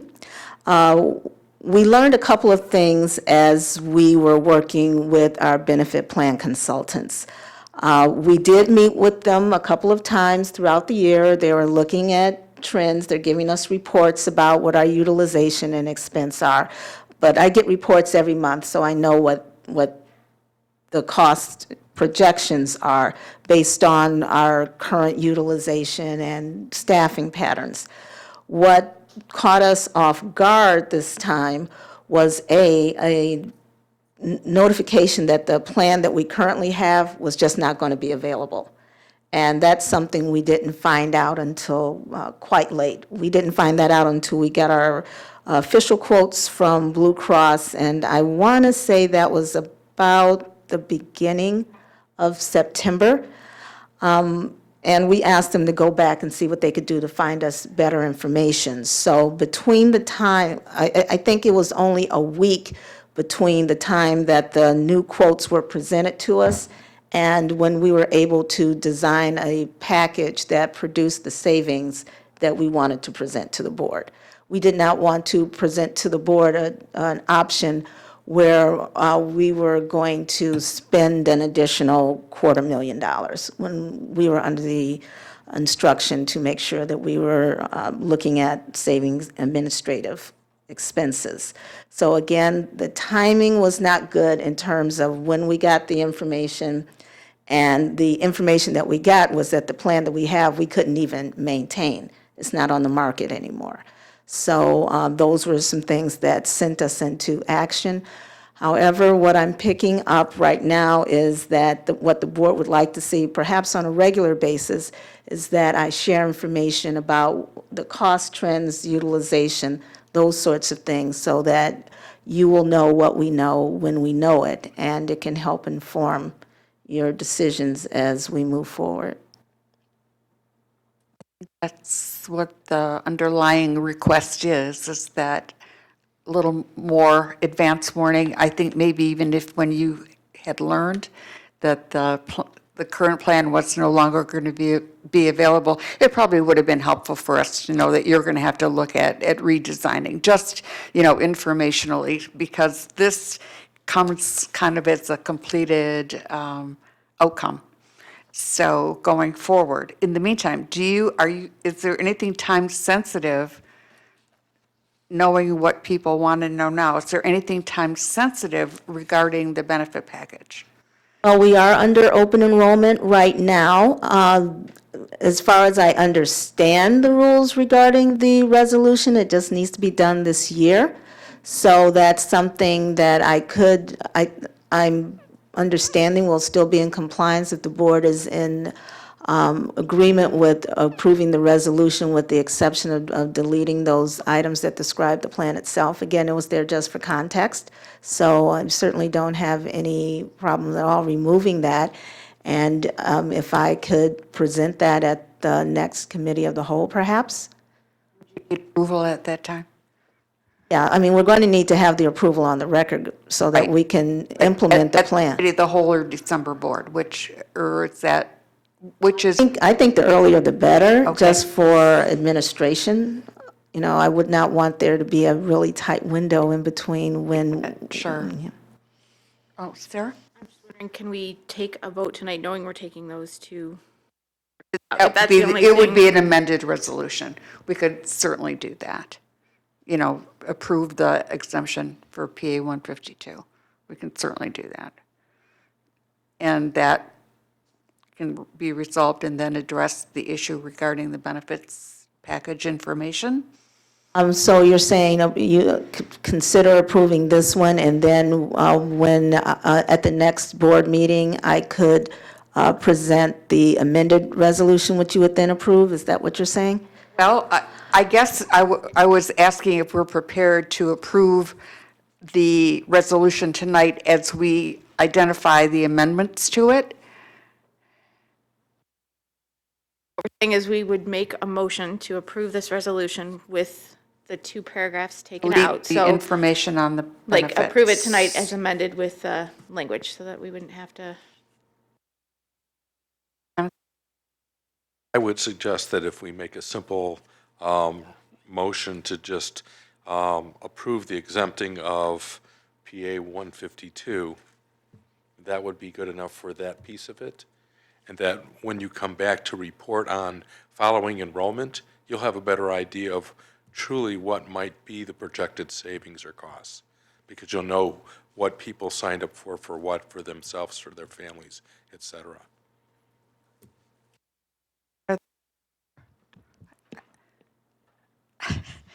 I feel like we're fading here. Sid? I don't think we're fading. I think Okay. we're No, I mean, in terms of understanding what it is we want next time. Do you want us, would it serve you best if we approve the language that pertains specifically to the exemption from PA 152 tonight? That would be helpful. Motion to approve the resolution, taking out the paragraphs 9 and 10 that we talked about. Second that. Guadalupe made the motion, seconded by Mr. Landsman. Any further discussion? All in favor, please say aye. Aye. Any opposed? Thank you. Now, what information is wanted at the committee of the whole from Edna regarding the benefits? What information do you want to see? Bishaya? Want to know when does the open enrollment period end, and is there enough time for you to accomplish the benefit package so that the benefits are approved for, I believe it would be January 1st? Correct. The open enrollment period ends this Friday, November 22nd.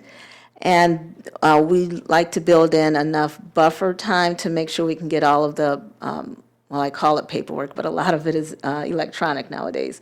But getting the file over for the new enrollments to Blue Cross and other providers so that employees can get their cards and everything is up and running and the coverage certificates are in place January 1st. Hearing about a savings. But also keep hearing about a $2,186,220 cost. That's over last year. Yeah. So where is the savings? I keep hearing about an increase. So the information that we got from our plan consultants were, if you made no changes, this is what the plan would look like, and it will continue to have a trend of an upward expense. We're going to pay for the benefits no matter what. So what we did, we met and said, this trend that would result in that higher cost, what can we do to counteract what that trend looks like? We can't continue down this path. We have to produce the savings. So that's when we went in and we looked at the structure of the benefits. And based on the projections that we have, if half the people take one plan, half the people take another plan, then we can produce savings of $354,000. We'll have the information. We'll have the utilization. We get monthly reports, and that's among the things that I can report to the board. I mean, there are certain things you cannot foresee, but you can plan based on, what you have seen in the past. You can plan based on whether or not you think there's going to be growth in the organization. What you can't plan for are isolated health events. They just occur. But we can plan to the best extent we can. Can I ask you a question? Was in this whole analysis process, have you at any time factored in maybe a self-insuring part of the plan? That is what we do. So we have a health reimbursement account that funds the coinsurance and the deductible. And that portion of it is self-insured. So this enables us to buy lower cost premium plans.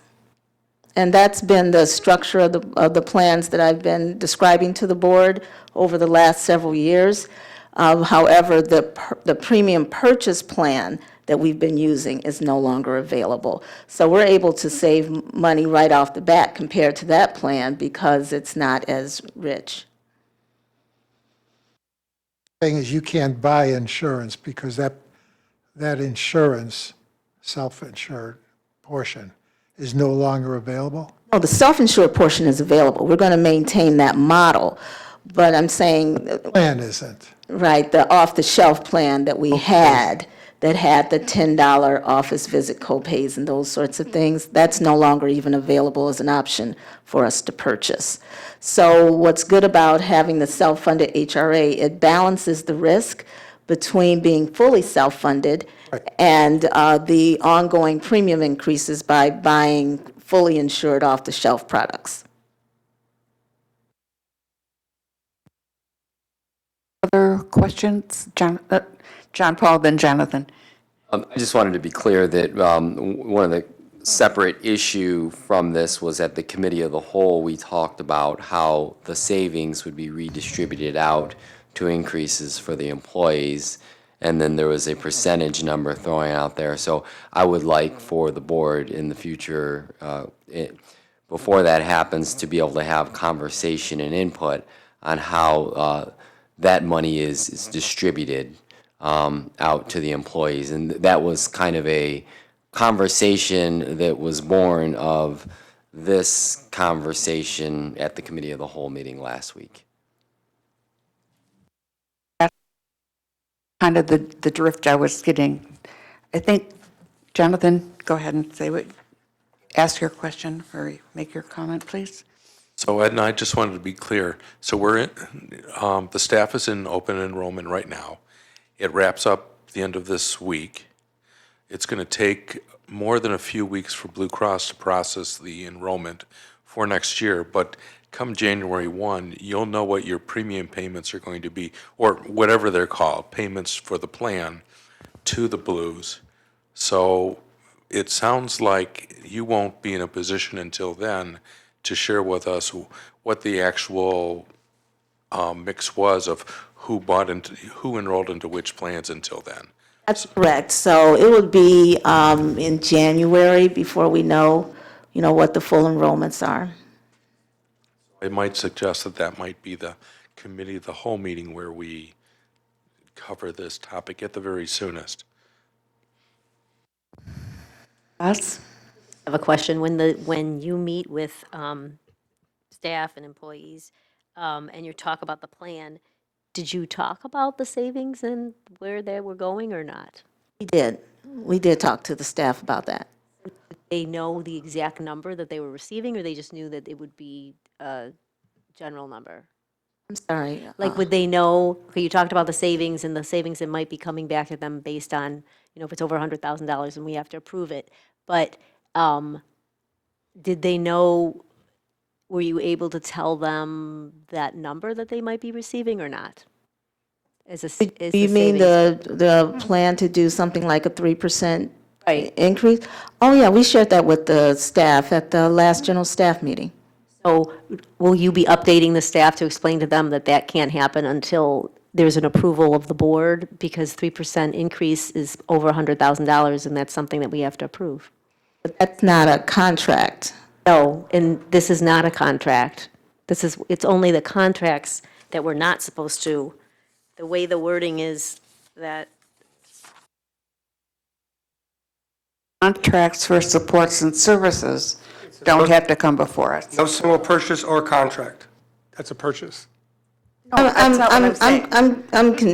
confused. I am too. I think what Hadass is talking about and what Steve is commenting on are not exactly the same thing. I think what we're talking about is that the board wants to have the opportunity to learn and approve the expenditure. Get the background, get the impact, and because it meets the $100,000 threshold. And I think Hadass was asking something about an increase to employees. I did miss that conversation. At the meeting, So- that's what we're talking about. Okay, Yeah. so it's $300,000 that's in the budget. So it can't be spent unless we approve it. That's exactly what I meant. Right, she's saying Oh. she already told them it was going to be spent. I'm not saying Oh, it's I not going to be see. spent, but we have to discuss it. I do need some clarification, because every year we plan what the administrative budget is going to be, salaries, benefits, everything. And I am required to bring this information about the benefits to the board.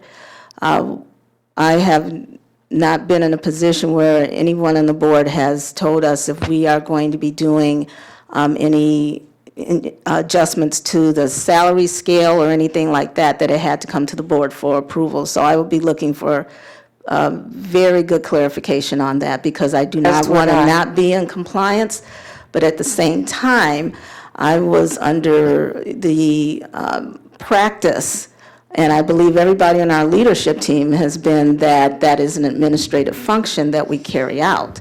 It's not that we don't want to bring something to the board that the board must authorize, but it's never been something that I'm aware of that we have done. So I do need clarification on that. I would because- appreciate clarification on that as well.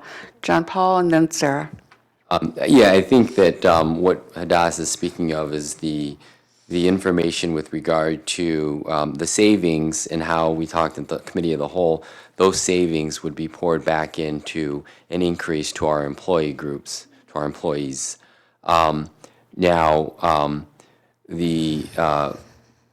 It seems as though the bylaw indicates that we would actually have to approve the allotment of money that would be portioned back out to the employees.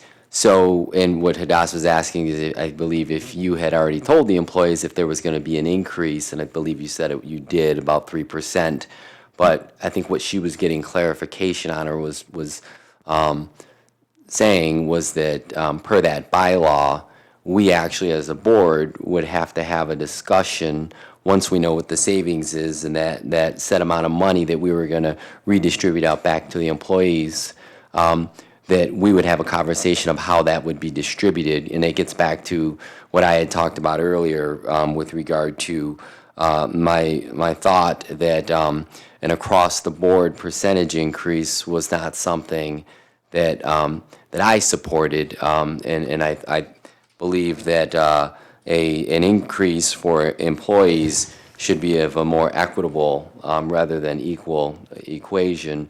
Because when we talked at the committee of the whole meeting, we talked about the idea that, you know, if you make $40,000 a year, or you make $100,000 a year, and you choose the premium plan, that your premium's going to go up.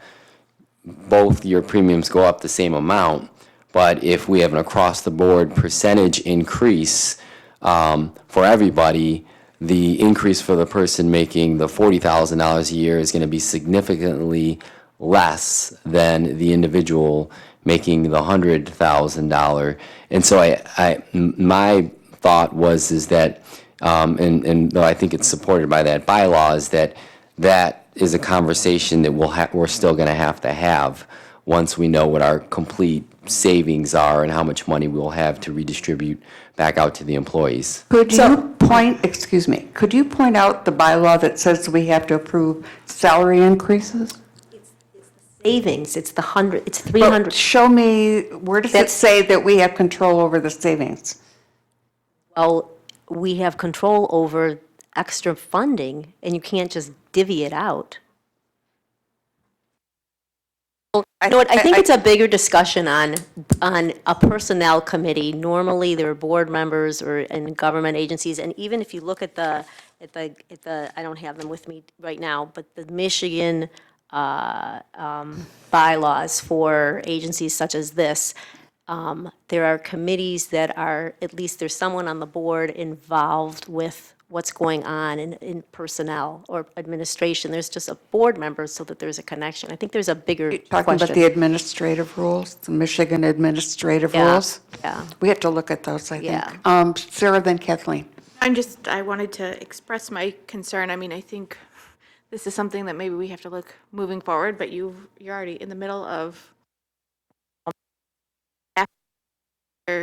I wasn't at committee of the whole, so I'm just picking up bits and pieces of what I'm hearing, but I have strong concern of the board saying that we need to, if that's what the bylaws are, but decisions have already been made and this is a work in progress, and to go back to employees and say, we're gonna consider doing something differently, or it has to come through us, I don't think that sends the right message. I was just going to say, I know that we need to look at things differently. Historically, we've not had this kind of involvement in operations, in particular salaries, salary ranges, any increases. So I would, as you point to your bylaws, I think we also need to take a look at a conversation perhaps with our legal counsel or people who have experience in this and say, gee, is this where we want to go? Is this where we need to go? If there's a need to move in a direction, we'll take a look at that. But I think we also have to feel comfortable that we have the latitude as an operations team to be able to administrate this organization. Not to say certainly that the board shouldn't have an interest in this kind of conversation. But I think we also need to go back and do our homework on this too, and have We need further more conversation. information as well. I think that's a good suggestion, John Paul. Just another comment. So I think that this is unprecedented, though, and I think it was mentioned at the committee of the whole meeting being actually able to give an increase to our employees is something that we haven't had unprecedented for the past few years, something we have not been able to do. So I don't think it's the board getting involved into the salary range specifics. It's more the board getting involved with an allotment of monies that we have and how to distribute that. And I would hold that if our bylaw says that we are actually supposed to be approving that, we should be following the bylaw. Let's be careful. The administrative rules and our bylaws are two separate documents. If there's language in the administrative rules, and they're very lengthy, that's a different story. Our bylaws, our board bylaws, do not contain that language. Okay, board rules, I'm sorry. Administrative rules. The Yeah. administrative rules, That's a misspoke. separate thing. Those are not our bylaws. So, and then if it's not covered in that, I would think that we as a board need to make a decision to decide that if it is upon us to have say over $351,000, how that is distributed out, that as a board, is that our responsibility? And that's a conversation that we should have. That's one, and I think the more information we have and the greater perspective, I think it'll benefit all of us. Certainly a conversation to have. Steve? Yeah, it actually, it's board rules, actually, board policies, page 7. It's no single purchase or contract. I don't think, actually, that this is a purchase or a contract, the 351,000. It's not. It's not. No, no, so I don't think, Qualifies no, I that. don't think that our rules cover that. That's what I'm saying. What But the Hadass 3 was million referring to, I thought she But the indicated. $3 million what the we're paying out for the health insurance policy is a purchase or contract. That is. Then I would say that as a board, we need to decide if we want to have input on how this is distributed out. If the board rules doesn't state or doesn't include that, then as a board, we collectively should decide if we want to go with the across-the-board percentage or if we want to get involved in it. And I made my statement earlier about how I felt about an across-the-board percentage increase. Thank you. Any other discussion? Edna? My question regarding what was proposed about, you asked the question, what did we share with staff? And I did share that with them, with the understanding that we had the latitude to apply that in a manner that the leadership determined.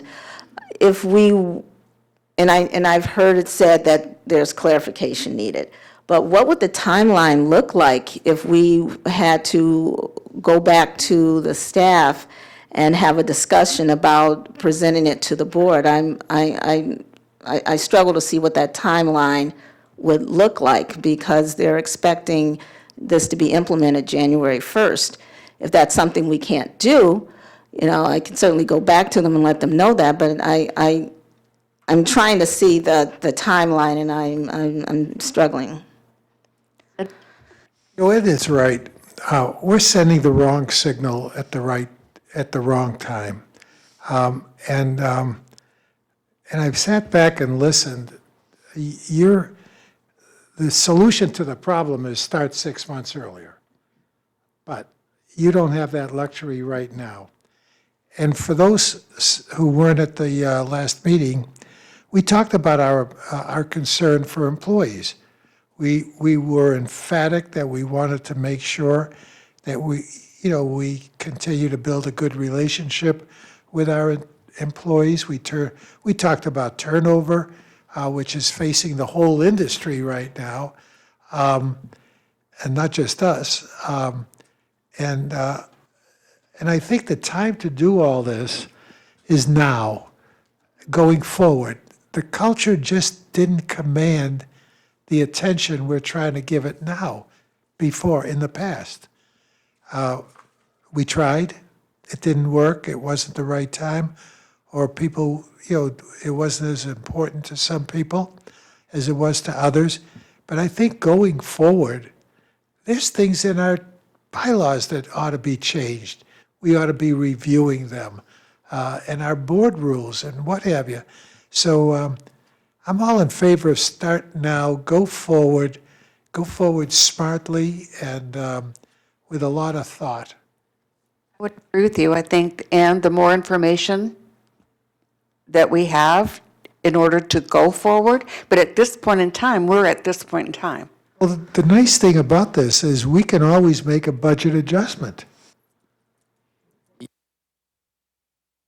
Yeah, but we can't take money away from people once we give it to them. I mean, I think what, just my take is that if we do this, we need to do it right. And we do need to do it going forward, but do we need to do it right this minute? Or do we accept the fact that we had a practice that allowed that latitude to occur, and that that's something maybe we just don't want to do anymore? I don't know that we try and make this, this hairpin turn at this point in time.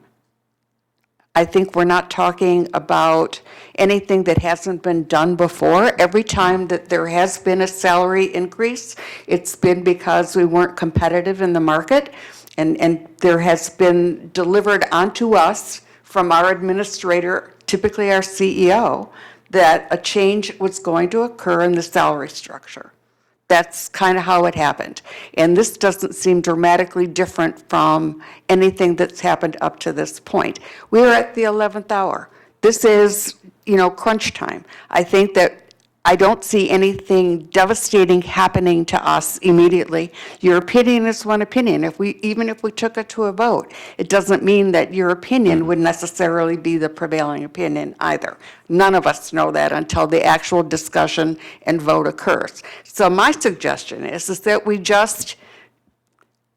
consider this the way it's going to be for now. And going forward, if we want to do something, we start planning at the first of the year where we have ample opportunity to not be reactive, but to be proactive.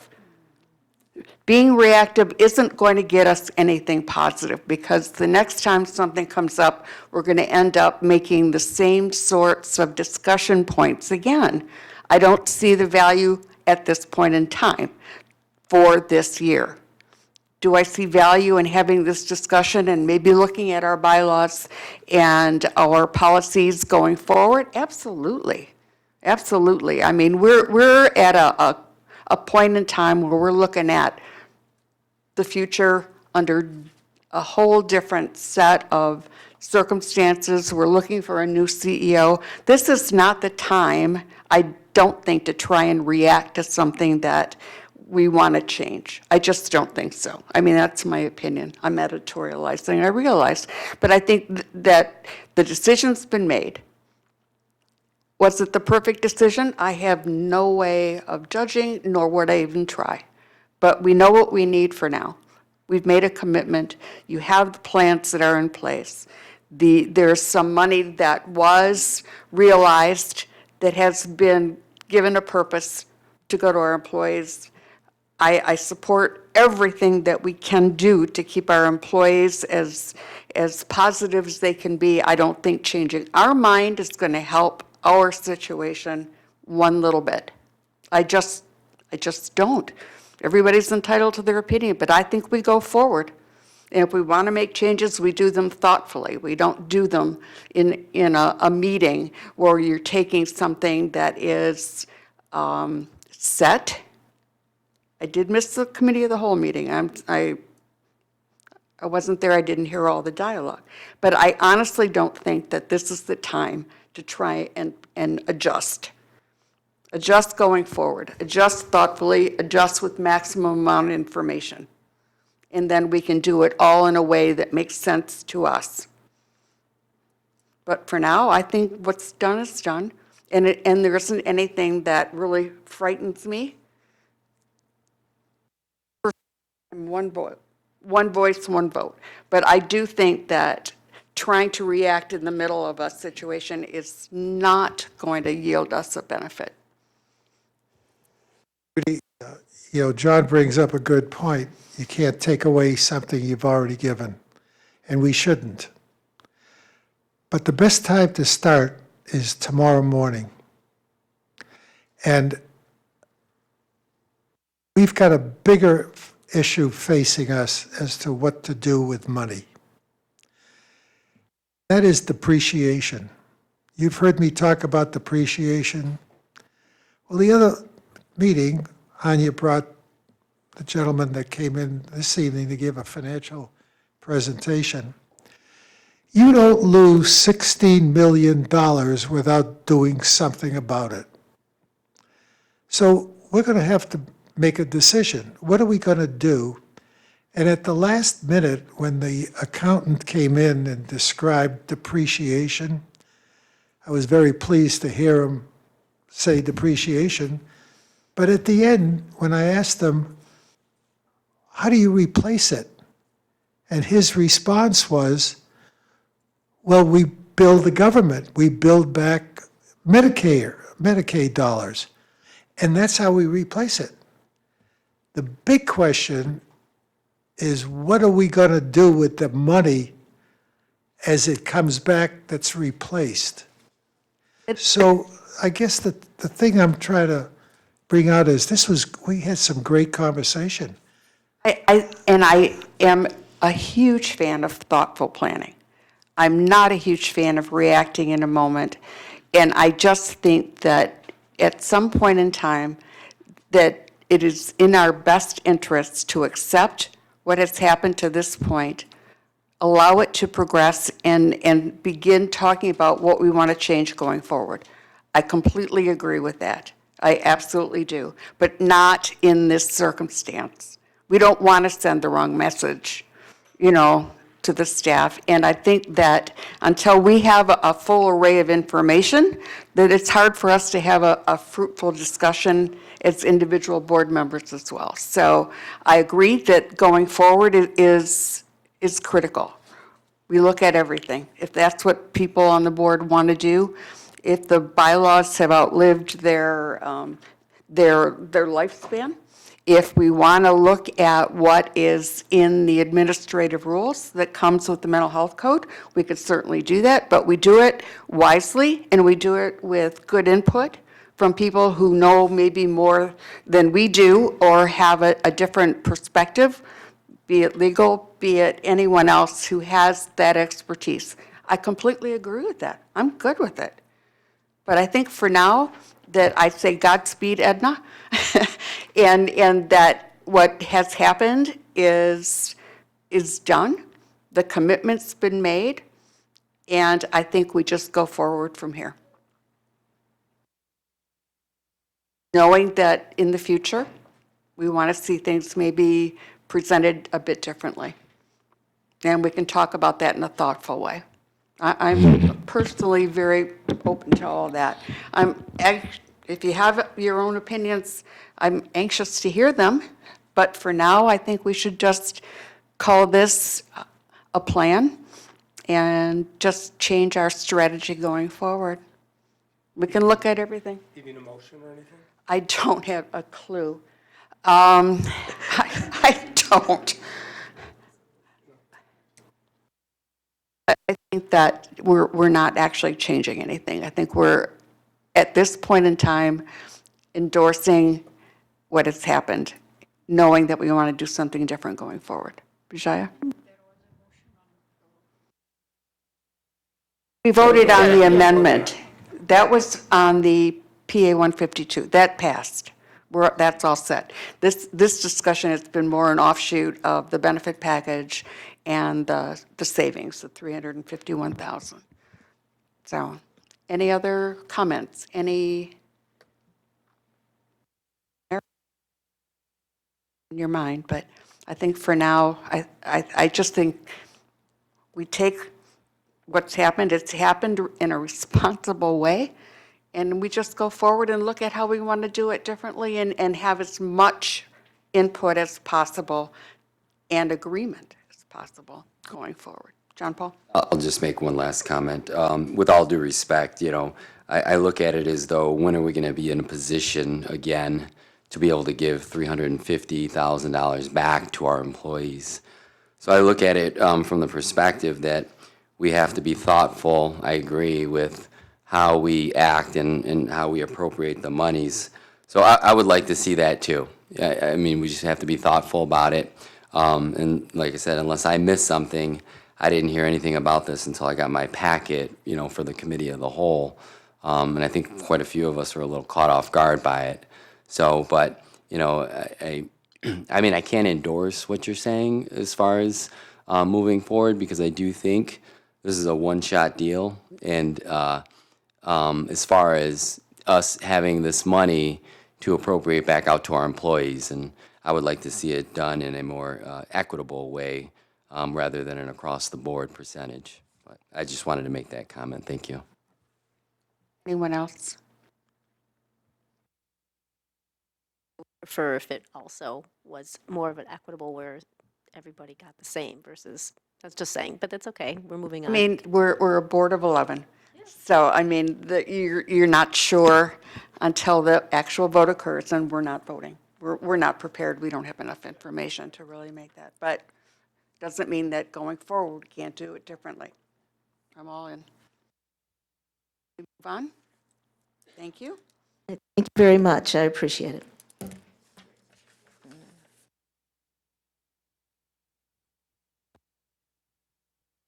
Next item is the Business Operations and Policy Management Meeting outcome. Sid, I know you had something that you wanted to offer. Okay. One thing I want to promise you, I'm not going to spend 20 minutes talking about this. So this won't last too long. We've heard everybody talk about whether we have a meeting in various shapes, at various times, various dates, etc.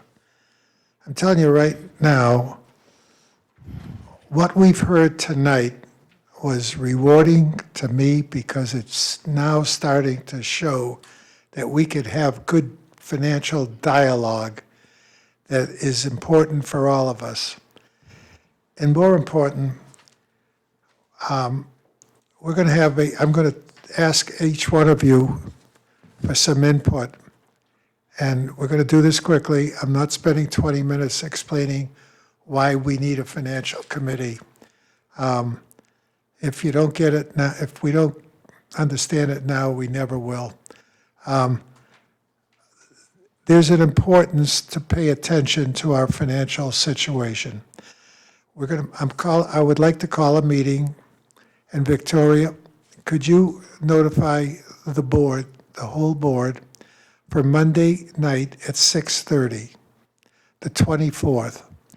If those of you who can come, please come. Those that can't, the only topic that's going to be on the agenda is going to be what you would like to talk about that is financially related and to our organization. That's it. And it's going to last no more than an hour and a half. I'm not going to, I don't believe these meetings should last more than an hour and a half. Future meetings are going to be tied into the committee of the whole. So we're going to try that. But I would like to ask that we have sufficient time to bring up to the board the topics that we've all decided that we want to talk about. So for those of you who cannot make it, please email me your subjects, your topics. We're not violating the Open Meetings Act. I'm not going to respond. We're not going to vote. But I want to be able to add it to the list and develop that list in order of importance and not try to cover the whole list in one day or one meeting, but to build off of that. And hopefully the dialogue will lead to your concerns, such as what we mentioned tonight, and we can start a dialogue that will involve us more in developing a culture and a policy that we can work on. So having said that, can you just start with Jonathan? And Can I just clarify? Yeah, The meeting is Monday at 6:30? yeah. You have, and the purpose of the meeting is to develop and prioritize financial agenda items? Yes.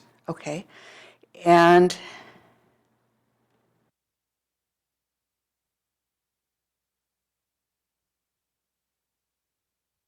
going forward, we're Yes. going to try to devote a portion of the Committee of the whole. Committee of the Whole agenda to the items that are determined and prioritized. Right. Okay. And a report will be given to the board on each meeting that's held by the Finance Committee, and suggestions, et cetera. So, as I mentioned to you before, the chair of a standing committee can call a meeting, but it does require the approval of the majority of the board. So your motion is to have this meeting. I'm sure someone will second that, second the motion to have the meeting on Mondays at 6:30 PM to develop and prioritize financial agenda items? Right. Okay, so support? Second? I would second that. I would second it. 25th and not the 24th. Monday, November 25th at 6:30 PM. That's all good.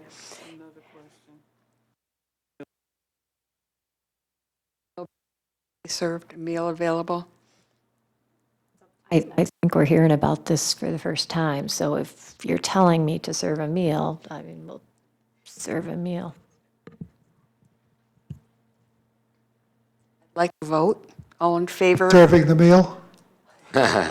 Next time, I'm going to hear what it is we'd like. And then we'll vote on the menu. Then, yes, we'll vote on that. Let's, We vote on what we'll kind make of sure that drinks? nobody goes hungry. But my question is, are you ready to vote just on Sid calling the meeting? It's been supported on Monday, the 25th at 6:30 PM to discuss and prioritize financial agenda items to be used at the Committee of the Whole. Committee of the whole meetings going forward. All good? I mean, is everyone clear? All in favor? Aye. Any opposed? Very much, but please get me your topics if you don't think you're going to be able to attend the meeting. I appreciate that. Thank you. That's less than 20 minutes. Let the minutes show that I spoke for less than 20 minutes.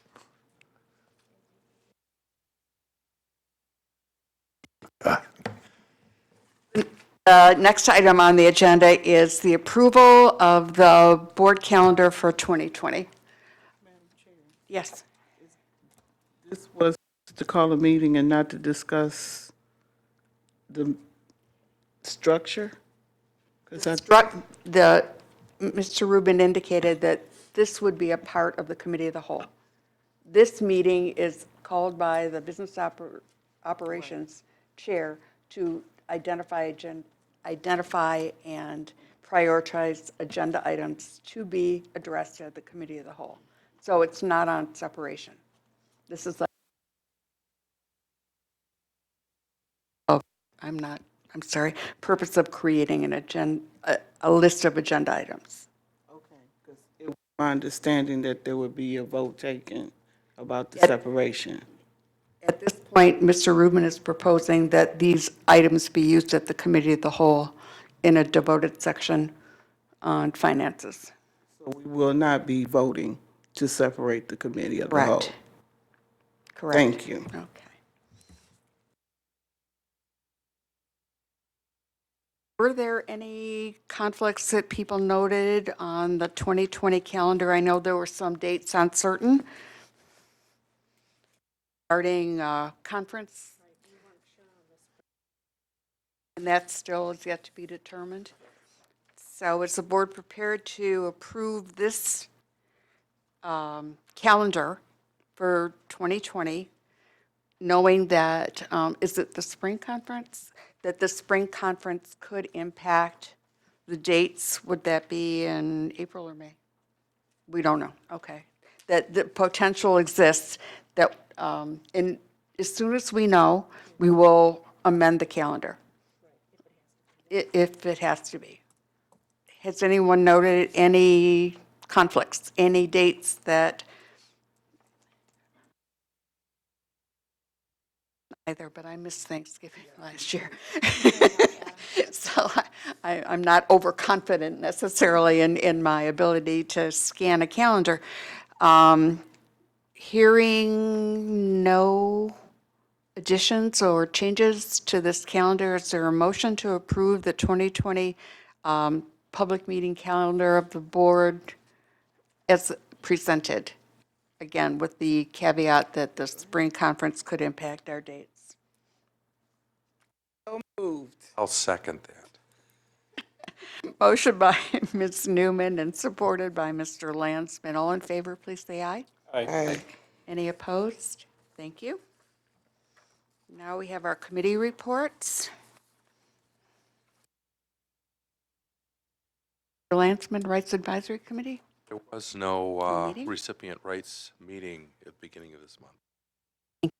And what the date for the next?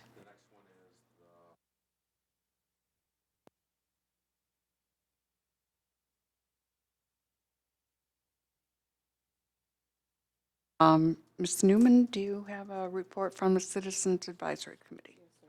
Thank you. The meeting was Citizens Advisory Committee report for October 16, 2019. The meeting was called to order by the Chair, Glenda Vidash. Introductions of members and guests were done. The minutes from the previous meeting was approved. New business, the nomination committee was formed to facilitate the election of officers in the upcoming November meeting. The nomination process was completed with members turning in their ballots for who they wanted to be chair and vice chair for the coming year. The committee received 4 applications for the 3 member-at-large positions that are currently open. After much deliberation, a vote was taken and the 3 open seats were filled. Congratulations was given to our 3 newest CAC members, Lois Schulman, Lloyd Austin, and Cheryl Patel. Old business reports were made by CAC members. Legislative updates from Lansing were given about the hearings on work for Medicaid requirements that have been approved and will become law January 1st. Updates were given on the CEO search, and CAC members congratulated me on being elected board vice chair, and we're happy to hear that Judy Summers and Jonathan Lansman were reelected to board chair and secretary respectfully. Are there any questions from Al-Kaya regarding the CAC minutes? Okay. Oversight policy. I remind the board that our board meets once every 3 months. And on that date of October 23rd, Christina Nicholas, Director of Substance Abuse and Prevention and Treatment Services, and Anya Ellison, Chief Financial Officer, submitted their reports. Anya presented a proposal to use $8 million from our Public Act 2 funds to fund some covered substance use services provided in fiscal year 19, so that $8 million in Medicaid funds granted for substance use could be reallocated to cover a portion of the $20 million deficit in the Medicaid mental health budget for fiscal year 19. Anya explained that to cover the current $20 million deficit, Oakland County Community Health Network would be using all of their current Medicaid reserves, $8 million from substance use and any remaining balance from local funds. Shelley Taub requested that going forward that the board be provided a written budget from this point forward. Each of our board meetings and a statement that gives an itemization of what the, itemization would be. Sorry. Next item is treatment. Ecole Brooks, Service Network Analyst, and Bradley Sharp, Clinical Analyst, reported on the annual program reviews, a snapshot of program findings, and interviews with individuals receiving services. Reviews are conducted once annually or more often if deficiencies are identified. Providing technical assistance and monitoring the provider network is a major role of our team. Next item, recovery celebration. On September 20th, 2019, Board hosted the 12th annual recovery celebration. Scott Massey, a recovery advocate for over 12 years recovery, was a keynote speaker. There were speakers, food, and music. Treatment providers were present. Over 400 people attended that program. Next item is access. That's ACCESS. Veteran and military families receive assistance to connect to mental health, substance use, housing, and other common issues that impact veterans. A work group has been formed to discuss important issues. Board members were urged to join. Next item is prevention, and it had to do with vaping. The use of electronic nicotine delivery system, or ENDS, also known as vaping, remains in the news due to both the increase in use by young people in the increase in lung injuries and deaths that have been associated with its use. The causes are currently unknown. However, use among patients treated so far show predominant use of vaping products with pre-filled THC-containing cartridges. It is suggested that the substance use in these products, or the way in which they are heated or aerosolized, play a role in the problem that's being created for people who are doing the vaping. Oakland County is developing toolkits and educational materials for parents and educators and students. However, due to the growing number of users and the severity of health outcomes, local efforts are getting assistance from involvement of the Michigan Department of Human Services Tobacco Section. Approximately 50 people with the PIHP system have been trained to deliver this newly developed curriculum to a variety of audiences. Oakland County profile healthy youth data on vaping has reported in 2018, ninth graders use almost doubled to 22.7% from 2016. In 2018, the 11th grade use increased over 50% from 2016 to 35% of the students using it. Old business, there are currently 3 open positions on the Oversight Policy Board, and representation would be appreciated from prevention background individual, a family member, or close personal friend of an individual in active recovery who receives services in the network. Interested individuals can submit an application to the Oakland County Health Network, and the application is available on the website. Rather startling news in there. And your report contains some rather startling news. Yeah, yes. Are there any questions for? It's only getting worse. Any questions for Bob regarding his report? Thank you, Bob. Next item on our agenda is the director's report. Well, I will start my last director's report the way I have started every director's report, with a quote. Great leaders don't set out to be a leader. They set out to make a difference. It's never been about the role. It's always been about the goal. So, lessons learned. Trust and respect are key foundations when attempting to create synergy amongst any team or any group of individuals. When I came to my role as the CEO of the Oakland Community Health Authority, or Network, wow, there's an old one, Oakland Community Health Network, my prior experience has been with a much smaller organization. With fewer members in leadership, we were all very involved in all operational decisions and service decisions. Being me, and with my experience, I wanted to continue to be hands-on in my management approach at OCHN. In the beginning, I felt very compelled and tried very hard to be everywhere, to attend every meeting and to have input in every decision. Of course, this was much easier to do when supporting 800 people from one service population compared to serving 28,000 people, very diverse people with a very large service network.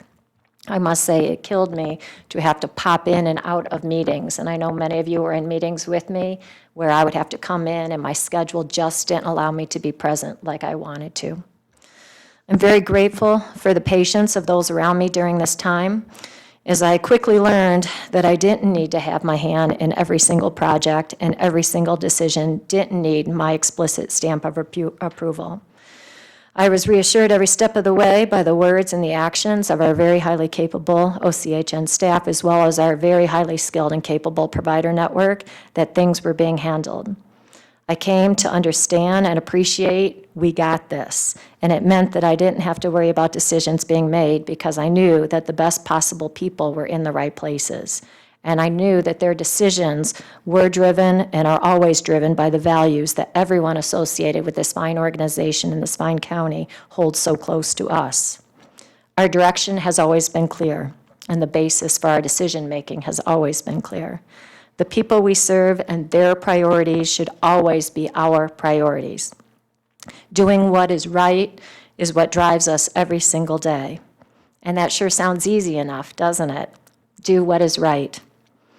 Unfortunately, what I found out is whether we're talking about 28,000 people served, their family members, advocates, OCHN staff, service providers, our OCHN board, elected officials, our funders, or community members, there's often no universally agreed upon approach to doing what is right. We encounter many complex and sensitive issues on a daily basis in the work that we all do. Complex and sensitive because our right decisions or the right decisions are difficult to make. Why are they difficult to make? Because we know every decision we make impacts so many people, including the lives of the people we are so honored to serve, including the lives of their loved ones, including the lives of people who work for our provider agencies who support those that we serve. Making our difficult decisions requires actively seeking input from stakeholders. And it certainly works best when trust and respect exist in successful partnerships. Even in those relationships where trust and respect may be lacking, the good news to always keep in mind is that it's never too late to build that type of partnership that you would want to have. I've witnessed many excellent examples of solid partnerships and trust building demonstrated here within our work at OCHN and in Oakland County. As I prepare to return to community living services, which thankfully allows me to stay as part of this very fine service network, I'm confident that the lessons I have learned at OCHN will help me be a better leader, a better service provider, and a better professional partner. So kindness and words matter. If you know me, and if you've been following director's reports or heard me speak, you certainly know that I'm a fan of inspirational quotes. One of the reasons I use them in all of my presentations and at every meeting is that I believe in the power of the words that we use. I also believe in the importance of the tone in which we speak the words that we use. It matters. Our voices and our language can be used for good. They can be used to lift people up, to enhance our partnerships, and to build trust and appreciation and respect for one another. They can also be used to minimize others, and it's very important that we pay attention to the difference. I made it one of my personal missions when I first started here at OCHN to tackle stigma by launching a respectful language campaign throughout all of OCHN and our network. I encouraged our staff and our community partners to replace words like consumer and client with more respectful words and everyday words used in society, people, person, or best yet, refer to people by their name. Our hashtag Less Labels, More Respect campaign was promoted through social media messages, posters, and presentations, both locally and at the statewide level. And the terms consumer and client were removed from all of our internal documents, our electronic healthcare record, our contracts, and our policies. Mostly they were removed from the way that we describe people and spoke about people. We changed our language internally with optimism that others would choose to follow. And to our delight, so many organizations and so many people, including at our funding level, have done just that. And I'm very appreciative for everybody's efforts in this way. I know changing the way we speak takes time and practice. I know the respectful message of less labels and more respect will continue, as well as the important partnership building dialogues that we've established through our work together will continue long after I have left OCHN. As I've said many times, this organization was an amazing organization before I got here, was amazing the entire time I've been here, and will continue to be amazing long after I'm gone. But please remember this message. Be the partner that you would want to have. As together, we are all stronger, and we work with partnership and trust and communication, and all the things that we talked about today will make us all stronger. And when we have setbacks and we need to improve, we need to acknowledge the need to improve and just do that very thing. All the work we do is worth it because it's to the benefit of those that we serve. Reflecting upon my time at OCHN, it is my sincere and deepest hope that I was able to give back to the people that we serve, to our staff, our network providers, to you as board members, and the advocates, to our funders, and to our community partners. I hope I've been able to give back as much as I have gained from working with each of you. You have been great partners to me, professionally and personally. So many of you have supported me. CEO is a big job, and I've said to many people, I'm full of flaws and imperfections, and you guys lifted me up every opportunity, and I appreciate that. Thank you for this wonderful experience and this life-changing opportunity. I hope I have made a difference because that's what my goal has been for my entire professional career, just to make a difference in the lives of those that we support. And I appreciate you all for being partners in the wonderful people that you are. Thank you.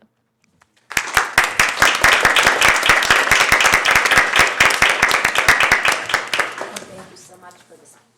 Thanks so much for this plaque. The fact that you put "Be the Change That You Wish to See in the World" on it means that you guys have seen my heart. Thank you. Once in a while, we do have that remarkable insight. And that, thank you so much. Is there any other business?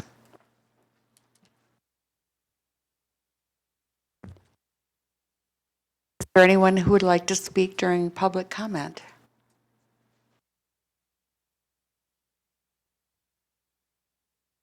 Any additional comments? No additional, just thank you. Thank you, guys. All right. And the next item is board member comments. Are there any? We'll just go right around the table. Jonathan? Ned, it's been my honor to be on the board with you serving as our CEO. I watched the process through the selection, through the approval, and the adoption and getting you on board.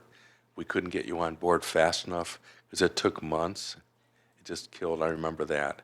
And while you're moving into a different role and you're going to be south of 8 Mile in the Detroit-Wayne community, I know that that organization that you're part of will also be there to serve Macomb as well as our Oakland.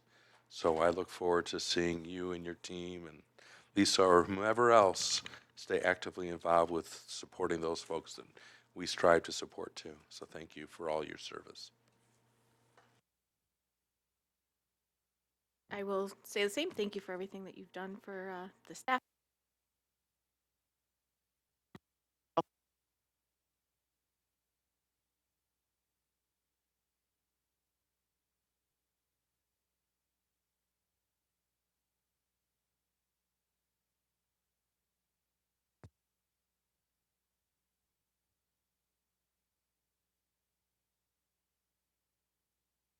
My relationship with you didn't start when you came to the board. And the respect that I have for you has only grown since you've been here. And I know that it was a hard decision for you to make, and I respect that. I wish you well in everything you do, because you work miracles with people, and I've seen it.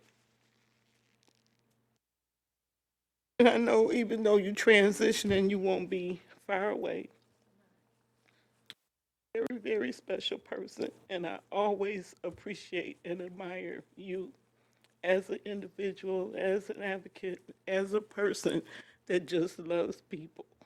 So thank you. Mutual. Yeah, I know. Sit me on the other side of Malachi next. Working with you, and I'm glad that you're still going to be part of the community mental health community. And have you, it's our loss.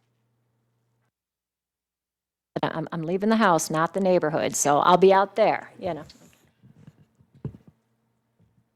I've enjoyed watching you, Annette, and seeing how you've grown, even in a short period of time.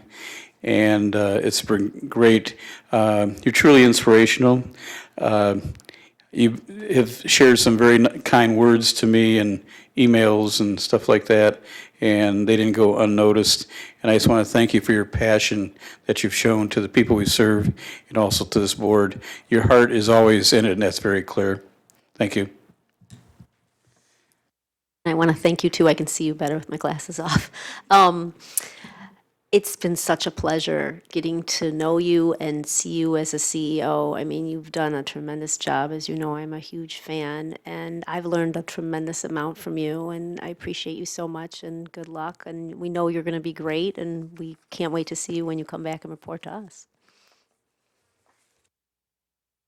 I want to congratulate you on your move, and that you know, it's not an easy job. I get that, and I think, you know, you poured a lot of heart and compassion and soul into doing what you can for this organization, and I think that's what anyone could ask. You know, I think we couldn't ask any more of anybody, whether it's the, you know, the head of this organization or board member or even employee here, and I think you've displayed that time and time again, you know, just in the time that I've been here that I've seen.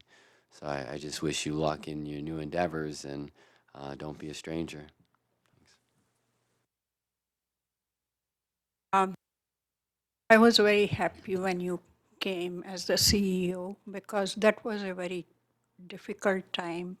There was developing to be some lack of trust between us, and I was very impressed not only by your passion, your advocacy, your hard work, your involvement with the board and the staff, and all the efforts you made for the board and the staff to come together. I really appreciate that. I think today we are on a better communication path with each other than we were before you came. So thank you for everything, but most of all, for us to bring together and to work as a team. So I was thinking of something to say, and unaccustomed to speaking as I am, you know how I feel about you and your efforts and everything. I ditto everything that everybody said. But I leave you with one thought.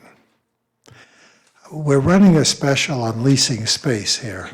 Right.